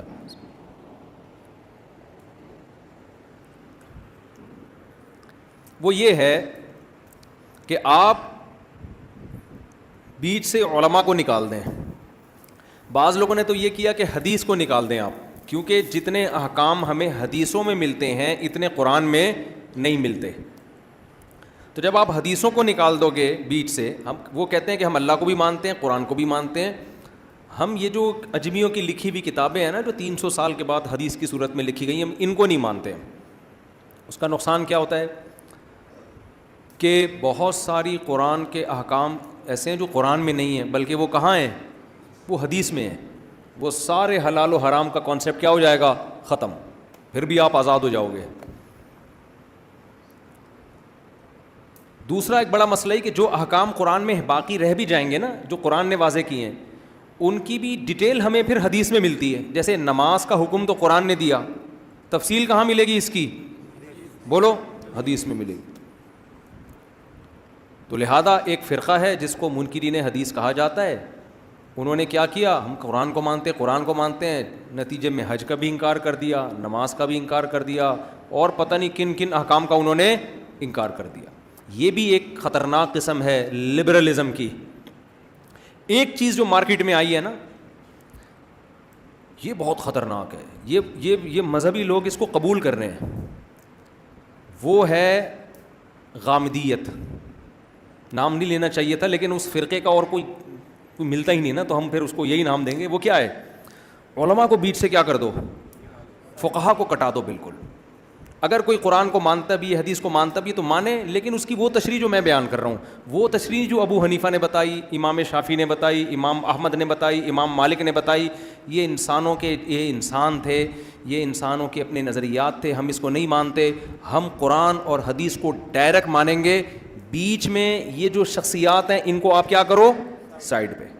اس سے اچھا لیول بڑا اچھا ہے. یہ لیول کیا ہے بھائی, قرآن کسی شخصیت کا محتاج, ابو حنیفہ کا محتاج نہیں ہے کہ ابو حنیفہ نے اس کی تشریح میں یہ کہا تو شافعی نے, یہ سب چیز. انسان ہے, انسان سے غلطی بھی ہو سکتی ہے, پیغمبر سے غلطی نہیں ہو سکتی. پیغمبر کی حدیث کو لیں گے ہم, کیونکہ پیغمبر معصوم ہوتے ہیں. ابو حنیفہ معصوم, بولو نا, نہیں بھائی. جب پیغمبر کو لیں گے ہم, تو بات یہ ہے کہ پیغمبر تو معصوم نہیں ہوتے, ہم تو مانتے ہیں, لیکن پیغمبر کی حدیث کی جو تشریح آپ بیان کر رہے ہو, تو جب ابو حنیفہ پیغمبر تو معصوم ہوتے ہیں, لیکن پیغمبر کی حدیث کی جب آپ تشریح بیان کر رہے ہو, ایک تشریح ابو حنیفہ نے کی ہے, تو ابو حنیفہ کو تو آپ نے کہہ دیا معصوم نہیں ہے, تو آپ کون سا معصوم ہو؟ نہیں, یہ بات میرا خیال ہے سمجھ. بات یہ کہ غلطی کا امکان ابو حنیفہ سے بھی ہے, آپ سے بھی ہے, وہاں امکان کم ہے, آپ سے امکان زیادہ ہے. میں سمجھا پا رہا ہوں اپنی بات؟ ان لوگوں کا لیبل بڑا اچھا ہوتا ہے, لیکن اس لیبل سے مقصد وہی لبرلزم کہ پھر ہم اپنے نظریات اور اپنی پھر کوئی قرآن و حدیث کو جب آپ آزاد چھوڑتے ہو نا, تو جو چاہے تشریح کرتے پھرو پھر اس کی بیٹھ کے, ہر چیز میں لفاظی کے ذریعے دائیں کو بائیں اور بائیں کو دائیں کیا جا سکتا ہے. اس طرح کی جو غامدیت والی سوچ والے لوگ بھی ہول سیل کے حساب سے آپ کی سوسائٹی میں موجود ہیں. ایک صاحب مجھ سے ملے اور کہنے لگے یہ جو طلاق کا جو کانسیپٹ مفتیوں نے پیش کیا ہے کہ طلاق دے دی تو بیوی حلال ہو گئی تو بیوی حرام ہو گئی, تو یہ کانسیپٹ بالکل اسلام میں ہے نہیں, یہ مفتیوں کا بنایا ہوا ہے. میں نے کہا آپ بتائیں اوریجنل کانسیپٹ کیا ہے؟ پتہ نہیں وہ کون سا, پھر انہوں نے کہا میں نے اتنی موٹی کتاب لکھی ہے اس پہ نا کہ اصل قرآن جو طلاق کا بیان کرتا ہے وہ کیا ہے. میں نے کہا بھائی صاحب یہ جو اتنی موٹی کتاب ہے نا, ایسی فالتو کتاب میرے پاس پڑھنے کا ٹائم بالکل بھی نہیں ہے, کیونکہ اگر میں آپ جو کانسیپٹ, وہ پتہ نہیں کوئی الٹا ہی کانسیپٹ پیش کر رہے تھے, وہ میں بھول بھی گیا, اتنا الٹا تھا کہ یاد بھی نہیں رہا مجھے. میں نے کہا یہ کانسیپٹ اگر میں آپ کی کتاب پڑھ کے متفق ہو کے میں لوگوں کو بتانا شروع کر دوں, یہ اس کی علامت ہے کہ اب تک امت گھاس کھاتی رہی ہے. 15ویں صدی میں کراچی میں ایک اسکالر پیدا ہوا ہے, آج فرسٹ ٹائم اس کو پتہ چلا ہے کہ اصل میں قرآن میں طلاق کا کانسیپٹ ہے کیا. تو انگریز بولے گا کہ قرآن 1400 سال پہلے نازل ہوا, 1400 سال تک کسی نے طلاق کی جیسی اہم آیتوں پر بھی عمل نہیں کیا, پھر نہ مکہ میں, نہ مدینہ میں, نہ مصر میں, نہ سوڈان میں, کراچی میں, ناظم آباد میں ایک اسکالر نے آج سمجھا ہے کہ قرآن اصل میں یہ پیش کر رہا ہے. میں نے کہا اس پیجز کو بکری کو کھلا دو, صحیح ہے نا, یا ردی والے کو یہ کتاب بیچ دو, 2-4 پیسے مل جائیں گے. خدا کے لیے ہمیں ان چیزوں سے متاثر کرنے کی بالکل بھی ضرورت بولو نہیں ہے. میں ٹائم کیوں ویسٹ کروں, میں نئی چیز مارکیٹ میں لے کر آؤں, اب تو ہمیں بتائے گا کہ طلاق کے اسلام میں اصل تصور کیا ہے. تو خوب سمجھ لیں, قرآن بیان کرتا ہے کہ اللہ نے کتاب کو نازل کیا, تو کتاب جو نازل کی اس کو سمجھانے والے پیغمبر بھی ساتھ میں بھیجے کہ یہ جو کتاب کو ایکسپلین کریں گے وہ ایکسپلینیشن لینی ہے اپنی طرف سے, جس کو پشتوں میں کہتے ہیں اخپل طریقے سے قرآن سمجھنے کی کوشش بولو مت کرنا. قرآن کے الفاظ کیا, ایک منکر حدیث آئے میرے پاس, کہنے لگے کہ جی ہم نہیں مانتے حدیث کو, قرآن خود جامع کتاب ہے, ہمیں ایک حدیث سمجھنے کی ضرورت نہیں ہے. میں نے کہا قرآن کو مانتے ہو نا جامع, کہہ رہے ہاں. میں نے کہا قرآن اگر خود کہہ رہے کہ حدیث کے بغیر میں سمجھ میں نہیں آؤں گا, پھر قرآن کہتا ہے انزلنا الیک الذکر, اے نبی ہم نے آپ پہ اس قرآن کو نازل کیا, لتبین للناس, تاکہ آپ ایکسپلین کریں لوگوں کے سامنے. تبیین, تبیان کسے کہتے ہیں؟ ایکسپلین کرنا, آپ کھول کے بیان کریں گے ما نزل الیہم کہ کیا نازل ہو رہا ہے. قرآن میں اجمال ہوگا, ڈیٹیل کہاں ملے گی بولو حدیث میں. لیکن اتنا بھی کافی نہیں ہے, اتنا بھی کافی نہیں ہے. آگے قرآن کہہ رہا ہے وَلَعَلَّهُمْ يَتَفَكَّرُونَ, پھر یہ بھی تفکر کریں گے, جس کو اجتہاد کہا جاتا ہے. ایک ہے فکر اور ایک ہے تفکر. تفکر باب تفعل ہے, جب تکلف کے ساتھ, محنت کے ساتھ کوئی کام کیا جاتا ہے, سوچ و بچار کی جاتی ہے, اس کو تفکر کہا جاتا ہے. جب بغیر محنت کے سوچا جاتا ہے اس کو فکر کہا جاتا ہے. یہ عربی میں فکر اور تفکر الگ الگ ہے, اردو میں تو ایک ہی ہیں لیکن عربی میں کیا یہ الگ الگ ہیں. تو قرآن فکر کا لفظ نہیں کہہ رہا, تفکر. اب جو اس میں قرآن اور حدیث میں غور و فکر کرے گا, تو مجھے ایک بات بتاؤ, جس چیز میں تفکر یعنی غور و فکر کیا جا رہا ہے اس میں یہ 2 شرطوں کا ہونا لازمی. ایک غور و فکر کی صلاحیت ہو, ہر آدمی کے پاس استعمال کرنے والی کھوپڑی نہیں ہوتی. فکر تو سب میں, تفکر ہر ایک میں نہیں ہوتا. مفکر تھوڑے ہی لوگ ہوتے ہیں نا. ارے ہم کہتے ہیں نا یہ مفکر اسلام ہے, یہ مفکر فلاں ہے, تو کیا سارے محلہ مفکر ہے بھائی؟ یہ کون سا محلہ ہے, اس کا نام کیا ہے؟ اسکیم 33 میں آتا ہے نا یہ. تو کیا سارے یہاں مفکرین ہیں؟ بھائی گاڈ گفٹڈ ہوتا ہے نا یہ, کچھ لوگوں میں سوچنے کی صلاحیت زیادہ, کچھ لوگوں میں سوچنے کی صلاحیت کم. اور یہ حدیث میں بھی ہے, رب حامل فقہ غیر فقیہ, صحیح حدیث ہے. آپ نے فرمایا بہت سے لوگ علم کی بات جانتے ہیں سمجھتے نہیں ہیں. طوطے کی طرح رٹی ہوئی ہوتی ہے, مطلب ان کو نہیں پتہ ہوتا. آپ نے فرمایا رب حامل فقہ غیر فقیہ, صحیح حدیث ہے. بہت سے لوگ علم کی بات جانتے ہیں سمجھتے نہیں ہیں. آپ نے فرمایا علم کی بات آگے بتا دو, ہو سکتا ہے جس کو بتاؤ گے وہ جان لے گا تمہارے بتانے سے اور سمجھ بھی لے گا. تمہارے پاس الفاظ ہیں, سمجھ نہیں ہے, سامنے والے کو بتاؤ گے عقل مند کو, اس کے پاس سمجھ بھی ہے, تمہارے بتانے سے الفاظ بھی آ جائیں گے, وہ تمہیں اس کا مطلب بتائے گا.